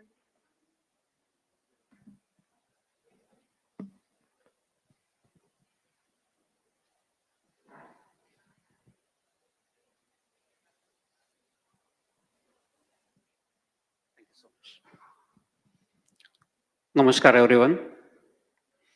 First of all, big thanks to Tejalban, Amitabh ji, VHPA to give us opportunity to talk here for a couple of minutes. I will be very direct. I'm not prepared today and suddenly my name came here. We as a Hindus, Sanatanis, you name it, we are building our culture here, maintaining culture. All namaskar to all Pandits here who are trying very hard to keep our culture here. Mandirs are doing great job. It is not easy in this country, far away from our native place, to run a mandir in authentic way. And big om to all of you to run those mandirs perfectly. It is not easy. In previous panel, there are a couple of questions which are asked, and there is no real answer to it. We talked about Hindu phobia. We talked about advocacy. But crux of the matter is, when there is advocacy, we go to Washington, DC, we go to Senate, we go to everywhere. Who is listening to us? Those only 2-3 people listen to us, come there and go. As you all know, all the mandirs know, Bab's temple know, California temples know. The fact of the matter is, Hinduism here is under severe attack. We are under severe attack. There is legislations like SB 403 in California, which is trying to completely shut down the Hindu Dharma. It happened, we are just fortunate that God was with us and we were saved. If SB 403 passes in California, it will pass in another 29 states. And then we will not be able to do our normal things. SB 509 again going to pass in California. It is already on the desk of governor. So we talk about advocacy, and I'm pretty sure organizations like Hindu PAC, they're doing great work actually. But are there any people who are actually listening to us and doing something for us? I want to give a big shout for the Arvind Mandir. Suresh is here. We really need to be active. We need to be on the decision table. And that's what we are trying to do, Americans for Hindus. We are not non-profit organization. We are a political organization. We are the people who try to bring Hindus in politics. That is our role. We want to stand for our culture. We want to stand for our temples. We want to bring this elected officials to listen to us. Once we have enough Hindus in power, we need to protect. We need to protect. We built everything. How to protect is a question, and that's what we are trying to do. Now, there was a question about who will do it and how we will do it. This is the empowerment. Our goal is basically empowering American politics with Hindu values. We call politics as a Raj Karan. We don't do Raj Karan, we do Rajaniti. We have Rajaniti Academy, where we are trying to train youngsters to run for elections, go to the office and represent us, represent all of you in authority, in cities, in education, in Senate, local state Senate, in congressmen. We establish Hindu, Sikh, Baudh, Jain caucus in House. We have 24 congressmen. In last House, we are going to announce few more. This year we will reach 50 congressmen. So if you have any issues, like Bab's temple attack is a big issue, right? And I'm pretty sure you're facing issues. We are the ones who will bring officials. They will listen to you. That is our role. One thing I want for all of Mandirs to do is basically, if you see some bright person who can actually run for the office, please bring this to us, and we will make sure we will give all know-how of elections and bring him to our leadership position. Dhanyawad so much. Thank you for giving us opportunity.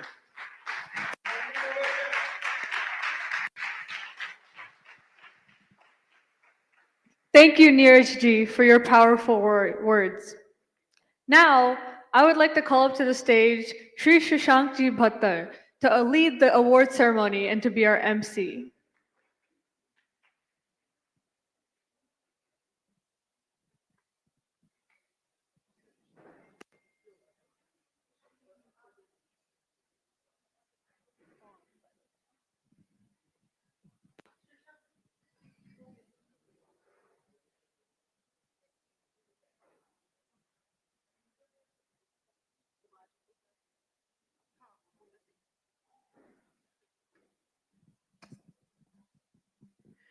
Namaste everyone, Jai Shri Ram.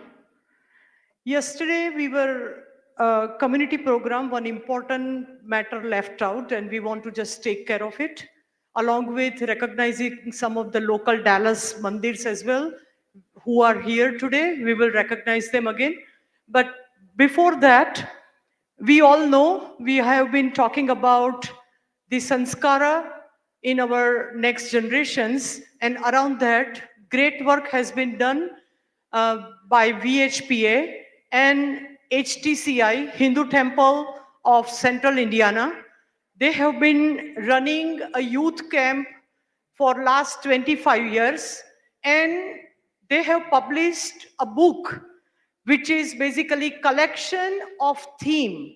Every year the camp is organized and run, executed using some specific theme, and all 25 years of this theme collected in one book that we are going to unveil.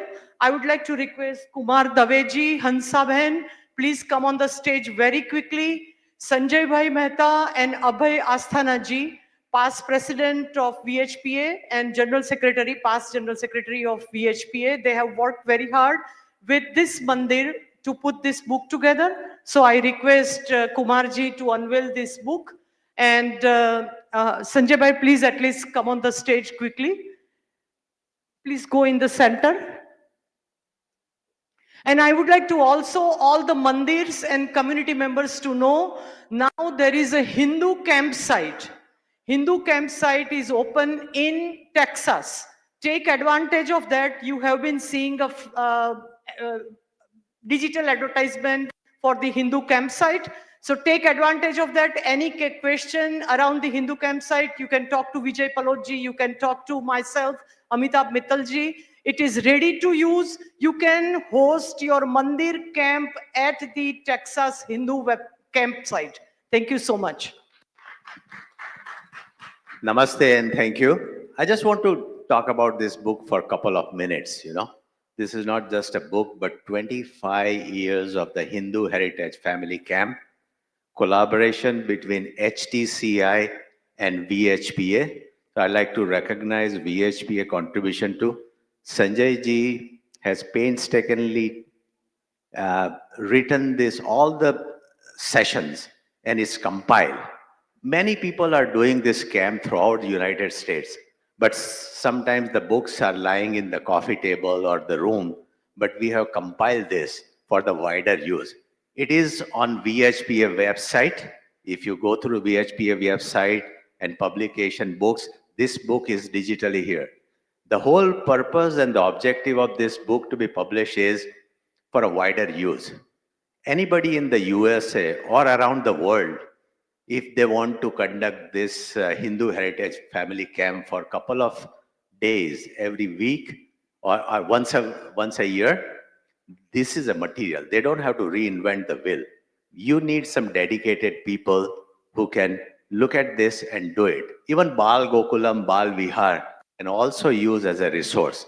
So I would like to thank Sanjay ji from bottom of my heart and Abhay ji. Give him a round of applause. He is the software behind this project and I'm the hardware.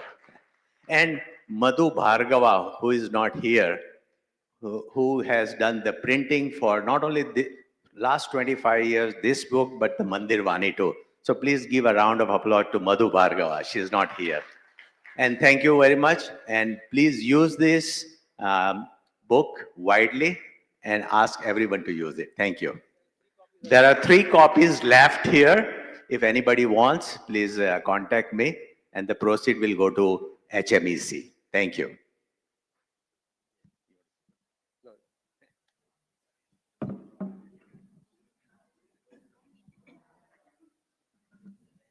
Since we have Sanjay Bhai here, so I'm going to call upon Sanjay Bhai to talk about the next set of awards for the HMPC. They are the Archika Bhushan and the Archika Shri Award. I'll be very quick. So I work in temple. I am a Bal Vihar teacher for many years. So one day I asked one of our Bal Vihar kids, it's for all, but especially addressed to our respected priests. So I asked one of our Bal Vihar kid, this guy, good enough? Yeah. How do you define your relationship with priest? And he's a young kid. Now he's in medical school. And he said, our relationship with priest Sanjay uncle is symbiotic. And symbiotic is a term where both, it's a biology term, but both the people get the benefit. Very nicely answered in I said one statement, that I get the benefit and priest also get the benefit. And that is very correct. आप लोग भारत से जब आए, अब you have your own parampara, everything. But you have learned so many things in America because of kids. They come to you, they touch your feet. So it's a symbiotic relationship. And in one of the Gita class, one kid, Bhagavan Krishna has used Pandit word in many times in Gita class. Na anushochanti Pandita. So one kid says, Sanjay uncle, why Bhagavan is using a Pandit word here? What about our Pandit there in the Mandir? He is talking to Arjun. And I explained to them, the Pandit is one who, that's why Bhagavan is telling Arjun, who can make the right decision. Pandit has Vivek, and that's why we call them Pandit, because they can tell you how the puja should be done. Don't do this in puja. It's not about the hours of puja. It is the content of the puja. And they are the expert in that. So go to them, talk to them, understand if you have a question. That's the reason they are Pandit. Not they are Pandit because you put jal here or you put mala here. No, they are not Pandit because of that. They're Pandit because they know why we do that. So that's with that. We'll award them their contribution and they are a part of our family. Right? So please, Murli ji.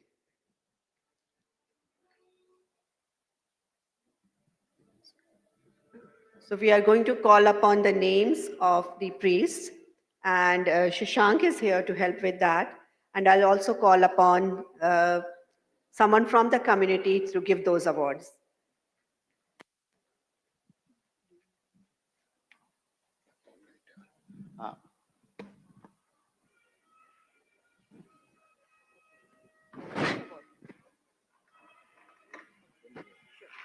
I request Ved Manjuji and Shardulji from Karasi Denman Temple.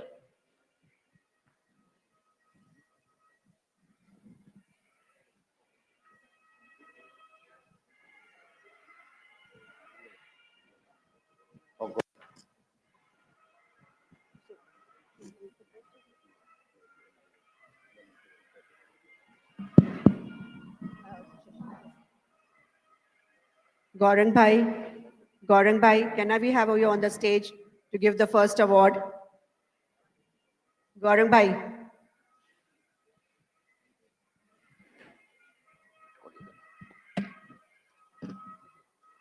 Namaste, everyone. My name is Shashank. I'm very honored to be here today to announce the awardees for the Archaka Bhushana and the Archaka Shri Awards today. First awardee, I would like to invite Shri Janak Bhai Shukla from the DFW Temple, Dallas, up on stage.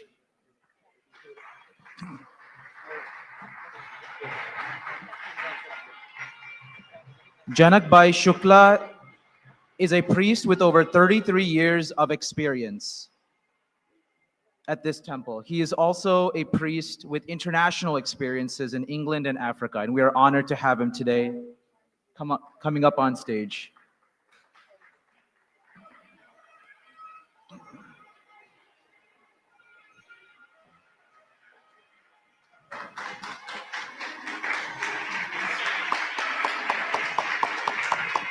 Om Sangachadhvam Samvadadhvam Samvo Managum Sijanatam Deva Bhagay Yatha Purve Sanjanana Upasate. HMEC during the 12th Hindu Mandir Priest Conference, hosted by DFW Hindu Temple in Irving, Texas, confers the title of Archaka Bhushana to Shriman Janak Bhai Shukla of the DFW Hindu Temple, Irving, Texas, in recognition of his significant and sustained spiritual and social service to the Hindu community. Thank you. Samano mantra samiti samani Samanam manasaha chittamesham Samanam keto abhisagum rabhadvam Samjane nabo havisha jajamaha.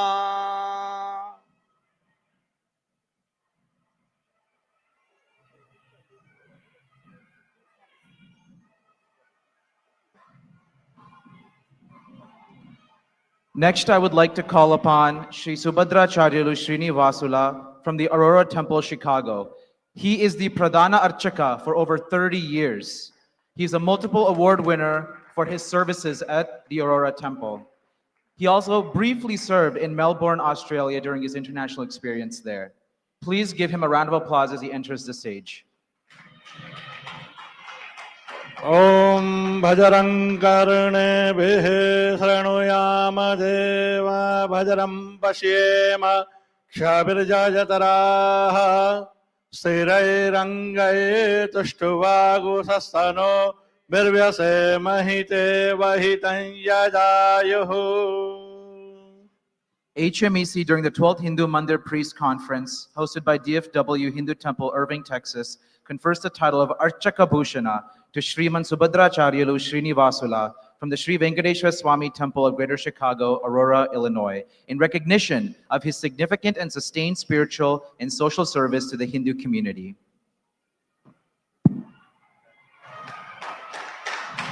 Swasti na Indra Vrajasaravaha Swasti na Bhugha Visvavedaha Swasti na Sarksha Arishtane Mihi Swasti no Brahaspati Radhatu. Next, I would like to invite Srinivasa Sharma Adarasapalli from the Hindu Temple of Atlanta. He has been the head priest at the Hindu Temple of Atlanta since 2001. Previously, he has served at the Kanchi Kamoti Sitarama Temple in Hyderabad and Sri Ganesha Temple in New York. Please give him a round of applause as he enters the stage. We have Pandit Rajendra Joshi ji to give the award. ॐ समानि व आकूतिः समाना हृदयानिवः समानमस्तु वो मनः यथा वस्सु सहासति ॐ अपि ब्राह्मणमुखीनाः तस्मिन्नन्नः काले प्रयुञ्जीता. HMEC during the 12th Hindu Mandir Priest Conference hosted by DFW Hindu Temple in Irving, Texas, confers the title of Archaka Bhushana to Shriman Srinivasa Sharma Adharasapalli from the Hindu Temple of Atlanta, Riverdale, Georgia, in recognition of his significant and sustained spiritual and social service to the Hindu community. ॐ वर्धन्तुत्वासस्तुतयो गिरो मे यूयं पात स्वस्तिभिः सदा नः.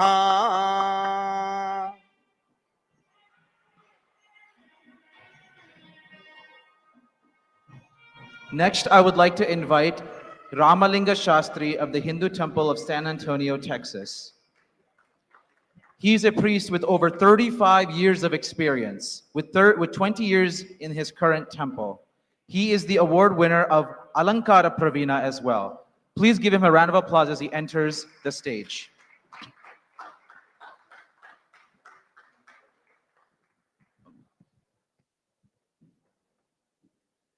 HMEC at the 12th Hindu Mandir Priest Conference hosted by DFW Hindu Temple, Irving, Texas, confers the title of Archaka Bhushana to Sriman Ramalinga Shastri Lanka Naga Venkata of the Hindu Temple of San Antonio, Texas, in recognition of his significant and sustained spiritual and social service to the Hindu community. Om idam Vishnurvichakrame tredhani jade padam samudhamasya bhagusure swaha.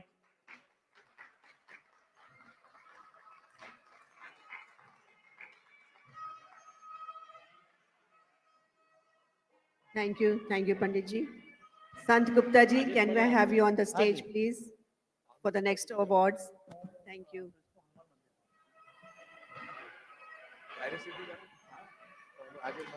Next, I would like to invite Madhusudan Sundarajan of the Denton County Hindu Temple, Louisville, Texas. He is a priest with over 30 years of experience and has served in temples in California, Connecticut, Texas, and Florida. Please give him a round of applause as he enters the stage.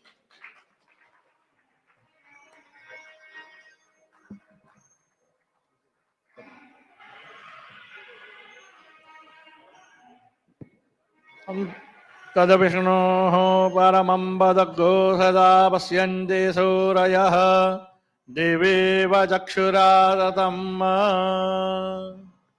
HMEC at the 12th Hindu Mandir Priest Conference hosted by DFW Hindu Temple in Irving, Texas, confers the title of Archaka Bhushana to Shriman Madhusudan Bhattar Sundarajan of the Denton County Hindu Temple Society in Louisville, Texas, in recognition of his significant and sustained spiritual and social service to the Hindu community.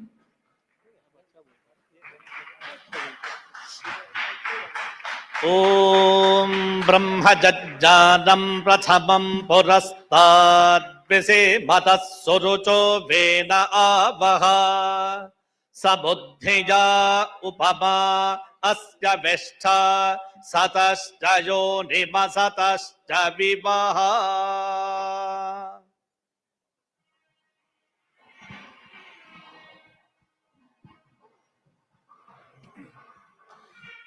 Next, I would like to invite Krishnaswamy Bhattar KV from the Hindu Temple of San Antonio, Texas. He has experience of 45 years with 20 years in the current temple. He is specialized in the Pancharatra Agama. Please give him a round of applause as he enters the stage. ॐ पृथिवी शान्ता साग्निना शान्ता सा मे शान्ता शुचगुं शमयतु अन्तरिक्षगुं शान्तं तद्वायुना शान्तं तन्मे शान्तगुं शुचगुं शमयतु. HMEC at the 12th Hindu Mandir Priest Conference hosted by DFW Hindu Temple in Irving, Texas, confers the title of Archaka Bhushana to Sriman Krishnaswamy Bhattar from the Hindu Temple of San Antonio, Texas, in recognition of his significant and sustained spiritual and social service to the Hindu community. द्यौ शान्ता सादित्येन शान्ता सा मे शान्ता शुचगुं शमयतु.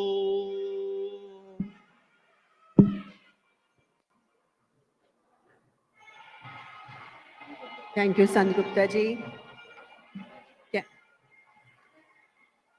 Can we have Bhakti Rakshaka Swami ji please on the stage to give the next set of awards?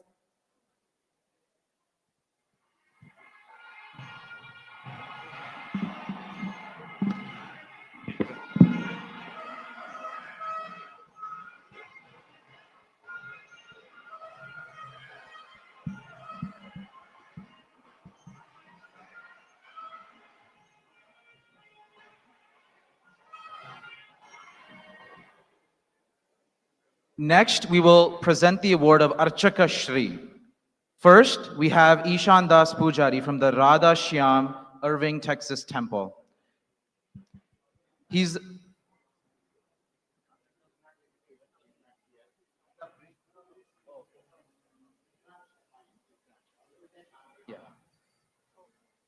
is unwell, so he will not be able to attend today's conference. But we have, I think, Vikrant Sharma, who will accept the award on his behalf. Ishan Das Pujari is a main priest in the ISKCON tradition, experience of over 33 years and 17 years in the current temple. And he has 30 plus years of experience in astrology.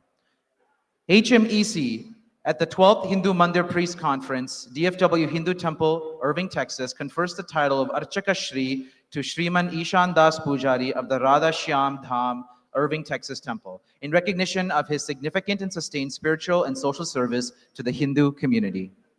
Om Brahmajagnan Ambarasdadvise Mataha Surujo Vena Avaha Sabajanya Upama Asya Vishtaha Satasja Jonima Satasja Vivaha.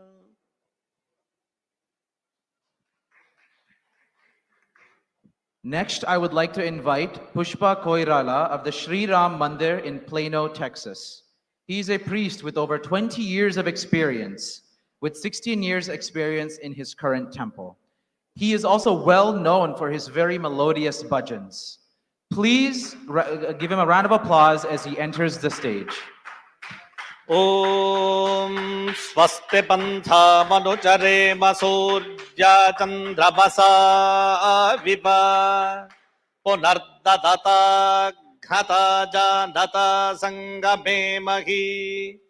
HMEC, during the 12th Hindu Mandir Priest Conference hosted by DFW Hindu Temple in Irving, Texas, confers the title of Archaka Shri to Shriman Pushpa Koirala of the Sri Ram Mandir in Plano, Texas, in recognition of his significant and sustained spiritual and social service to the Hindu community.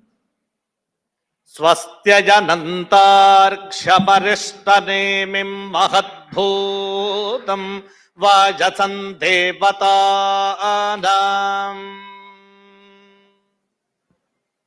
Next, I would like to invite Jayesh Vyas of the Hindu Society of North Carolina in Raleigh, North Carolina. He has a total of 27 years of experience, with 8 years of experience at his current temple. Asuragramindra sakham sabatso brihadya shonava mivaruhema agum homucha mangira sangajancha swastya Trejam manasa chatarkshyam. He is a highly revered and respected priest in the Hindu community in the Raleigh area, and we're very happy that he is here to be honored by us today. HMEC at the 12th Hindu Mandir Priest Conference, hosted by DFW Hindu Temple in Irving, Texas, confers the title of Archaka Shri to Shriman Jayesh Vyas of the Hindu Society of North Carolina in Morrisville, North Carolina, in recognition of his significant and sustained spiritual and social service to the Hindu community. प्रजातपाणिशरणं प्रपद्ये स्वस्ति सम्बाधे स्वभजन्नो अस्तु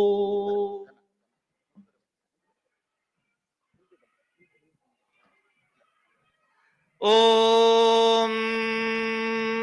वर्धन्तु त्वा सुष्ठुतजोगिरो मे यूयं पात स्वस्तिभिः सदा नः ॐ वर्धन्तु त्वा वर्धन्तु त्वा सुष्ठुतजस्तुष्टुतजस्त्वा वर्धन्तु त्वा सुष्ठुतजः त्वा सुष्ठुतजस्त्वा त्वा सुष्ठुतयोगिरोगिदस्तुष्टुतजस्त्वा त्वा सुष्ठुतयोगिनः सुष्ठुतयोगिरोगिदस्तुष्टुतजस्तुष्टुतयोगिरो मे गिरस्तुष्टुतजस्तुष्टुतयोगिरो मे सुष्ठुतज इति सुस्तुतजः गिरो मे गिरो मे योजं मे गिरो मे योजं मे योजं पात योजं मे योजं पात योजं पात योजं पात स्वस्तिभिः पात योजं पात स्वस्तिभिः पात स्वस्तिभिः पात स्वस्तिभिः सदा सदा स्वस्तिभिः पात स्वस्तिभिः सदा स्वस्तिभिः सदा सदा स्वस्तिभिः सदा नो नः सदा स्वस्तिभिः सदा नः स्वस्तिभिरिति स्वस्तिभिः सदा नो नः सदा सदा नः न इति नः शीते वाते पुनन्निवेत्याः क्षेमो वै राष्ट्रस्य शीतो वातः क्षेममेवावरुन्धे ॐ There is one more priest who was supposed to be awarded this morning, but could not attend due to having a last-minute COVID positive assessment. So he had to sadly miss out last minute. He is a priest, Guru Dutt. He's a chief priest at the Hindu Temple of Florida and could not attend due to being sick. So we just wanted to recognize him quickly here for all of you. But that is all. Thank you. Hari Om. All these spirits are doing a great job in our temples. Without one priest serving in one temple for 30 years is not an easy job. With all the management, with all the devotees, how much patience, how much dedication they have. And HMEC and HMPC is planned to recognize all the priests all over USA. So every year we conduct during this HMPC conference. Each place, wherever we do, we cover all the local priests to honor for their services. It is our job at HMPC. So we are very honored and blessed to honor all these priests in this event. Thank you very much for all your services.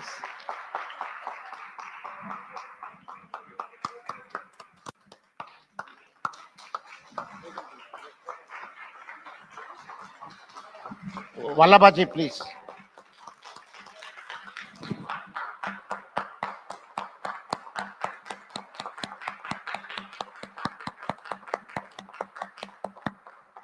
I request Sanjay Bhai on the stage. We need to have a photo. Tejal Ben.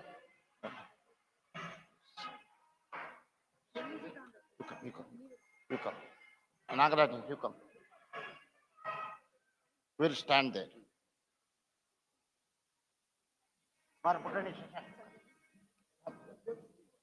Sanjay Bhai, hi.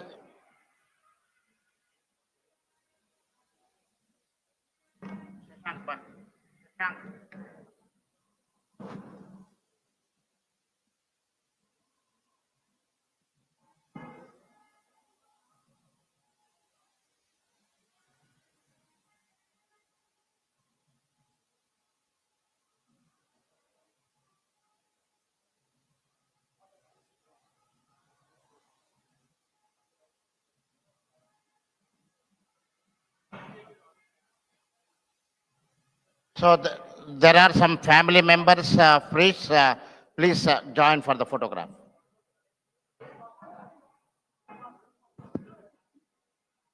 Bharat माता की जय Shri Ram Namami Govinda Govinda. Hara Hara Mahadeva.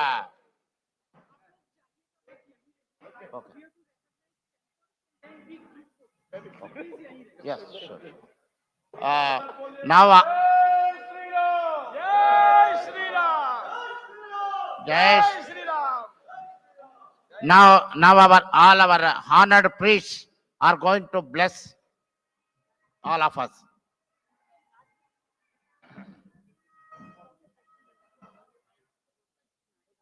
Huh?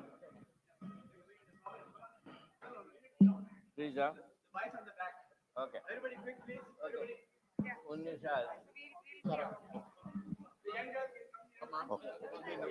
ನಿಂತ್ಕೊಳ್ಳಿ ಎಲ್ಲರೂ ನಿಂತ್ಕೊಳ್ಳಿ So, Namaste everyone. Namaste everyone.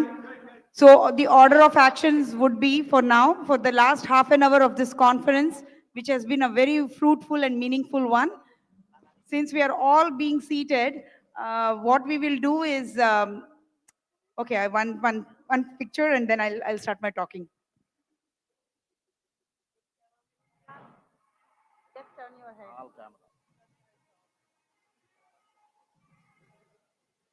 Thank you so much. So what will be,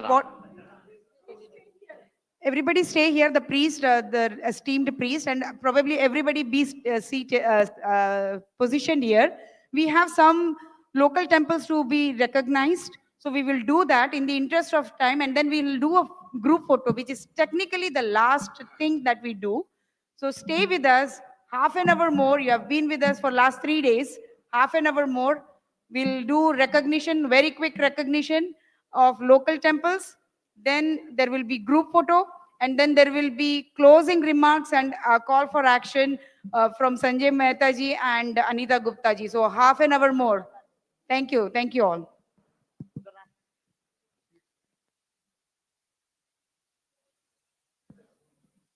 ॐ संज्ञानं विज्ञानं प्रज्ञानं ज्ञानदभिजानदे सङ्कल्पमानं प्रकल्पमानमुपकल्पमानमुपकृतं कृत्त श्रेयोपसीय आयः सम्भूतं भूत चित्रकेतुप्रभानाभान् स्तम्भान् ज्योतिष्मागस्तेजस्वनाथपग्गस्तवन्नभितपन् रोचन रोचमानः सोमनः शोभमान कल्याण शिरेर्वच्चस्वमायुष्यमारोग्यमाविध शोभामानं महीयते धान्यं धनं वसुं बहुपुत्रलाभं शतसंवत्सर दीर्घमायुः कन्नेभिः शृणुयामदेवाः भद्रं पश्येमाक्षभिर्यजत्राः श्रेरङ्गैस्तुष्टुभागं सस्तनूभिः व्यसेम देवहितं जधायुः स्वस्ति न इन्द्रो वृद्धश्रवाः स्वस्ति न पूषा विश्ववेदाः स्वस्ति नस्तार्यो अरिष्ठनेमिः स्वस्ति नो बृहस्पतिर्दधातु तस्यान्ति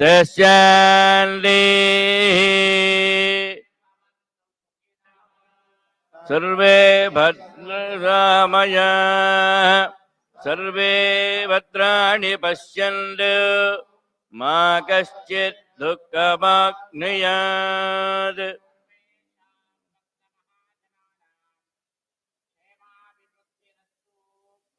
अस्तु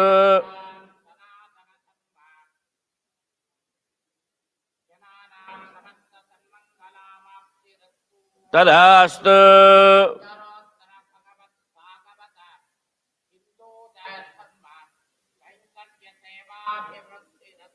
तदास्तु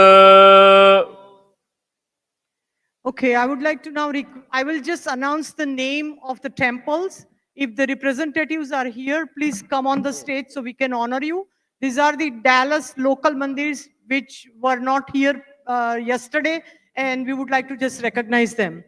BAPS, Paresh Bhai Patel, if anyone is here. BAPS, big round of applause. They are one of our platinum sponsor. Denton County Hindu Temple Society. Denton County Hindu Temple Society, Hindu Temple of South Lake. Hindu Temple of South Lake, please come here. Come on the stage, please, so we would recognize you, your support and attendance for the conference. ISKCON Dallas. ISKCON Dallas, if you are here, please come forward and accept the honor. ISKCON Dallas. Karya Siddhi Hanuman Mandir. Please someone come on the stage and accept the honor. Karya Siddhi Hanuman Mandir.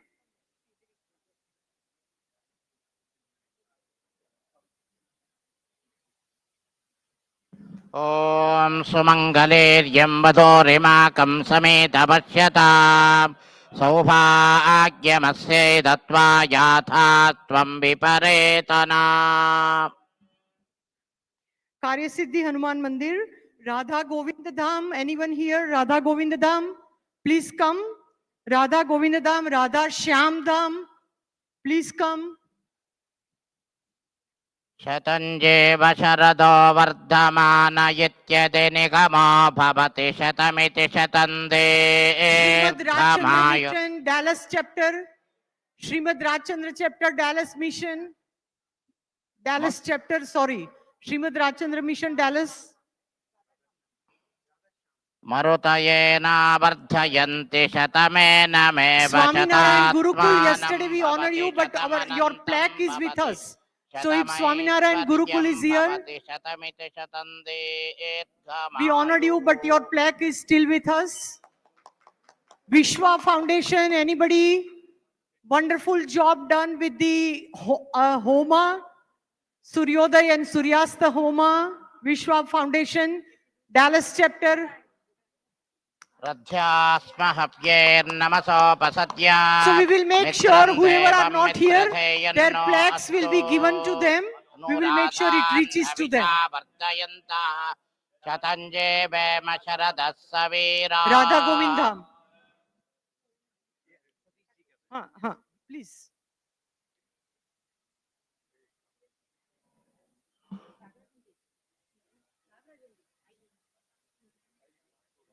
No, ठीक है क्षत्रस्य राजावरणोऽधिराजः नक्षत्राणागं शतभिषक्वसिष्ठः सौ देवेभ्यः कृणुतो दीर्घमायुः. Quickly, please, don't lose the time. Everybody start walking on the stage for the group picture. Quickly, let's not wait, let's not think. Please, everyone. Big group picture, please. The group on the stage is waiting. Guru Savleji, if there are people outside, ask them to come in for a quick group picture. I mean, attendees only. Whoever comes, they can sit always. Oh, I see Chirag. कैसे move करेंगे अभी? Okay. Okay. Ankur Patel. Everyone quickly please come. Let's not lose the time.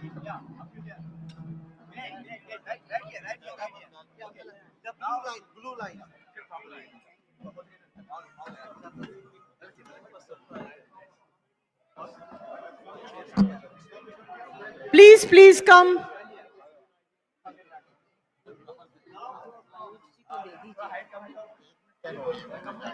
Kasha Rao ji ko aage le लीजिए.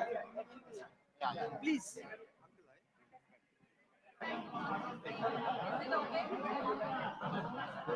Big group picture, come quickly, please. Whoever would like to be.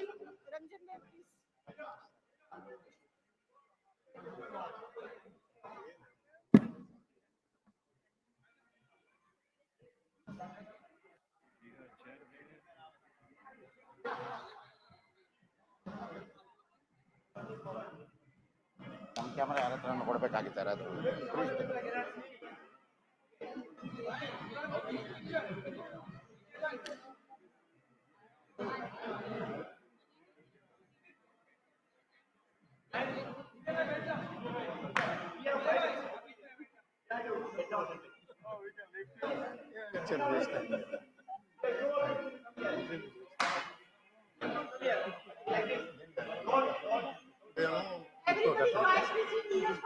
Manan bhai is taking a photo. Please come. Yes. Manan bhai, Gayatri ji.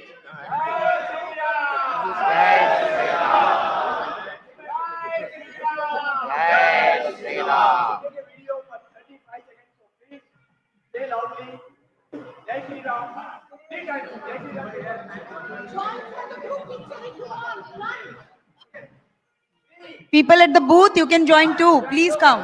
Shri Ram. Jai Shri Ram. Jai Shri Ram. Jai Shri Jai. Jai. Jai. Jai. Jai. विश्व हिंदू महापरिषद की HMEC की HMPC की जय Thank you so much for the group photo. Moving on.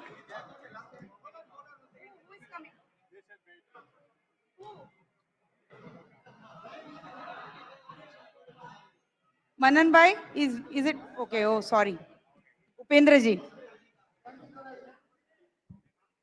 जय श्री राम जय श्री राम जय श्री राम जय श्री राम जय श्री राम जय श्री राम नमः पार्वती पते हर हर Mahadev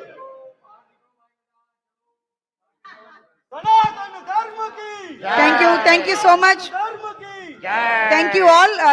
Let's all be seated again.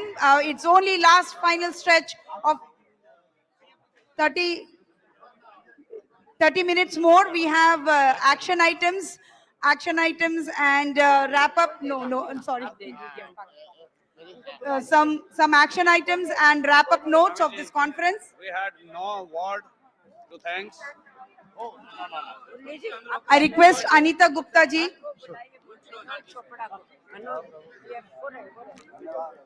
नहीं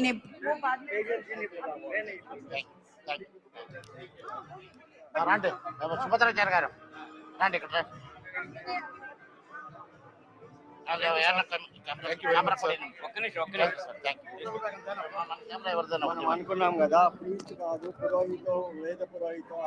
Requesting Anita Gupta ji to come on stage and do the closing remarks. Requesting all the esteemed priests to help us move to the next session of the program.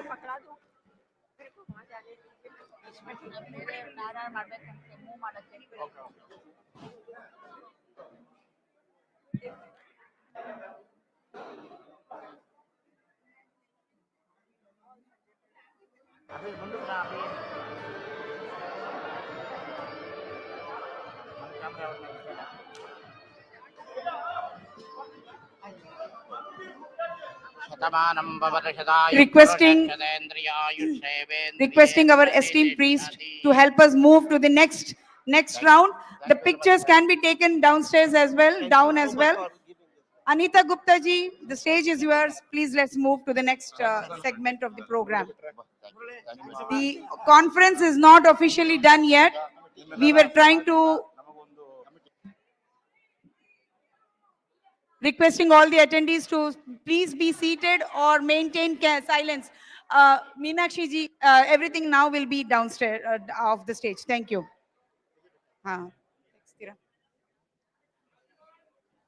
Shashank, Ashita, can you help move these things?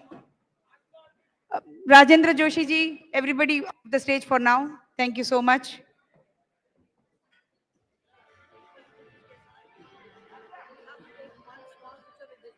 Yes, please. Everyone, please have your seats. This is the final moment.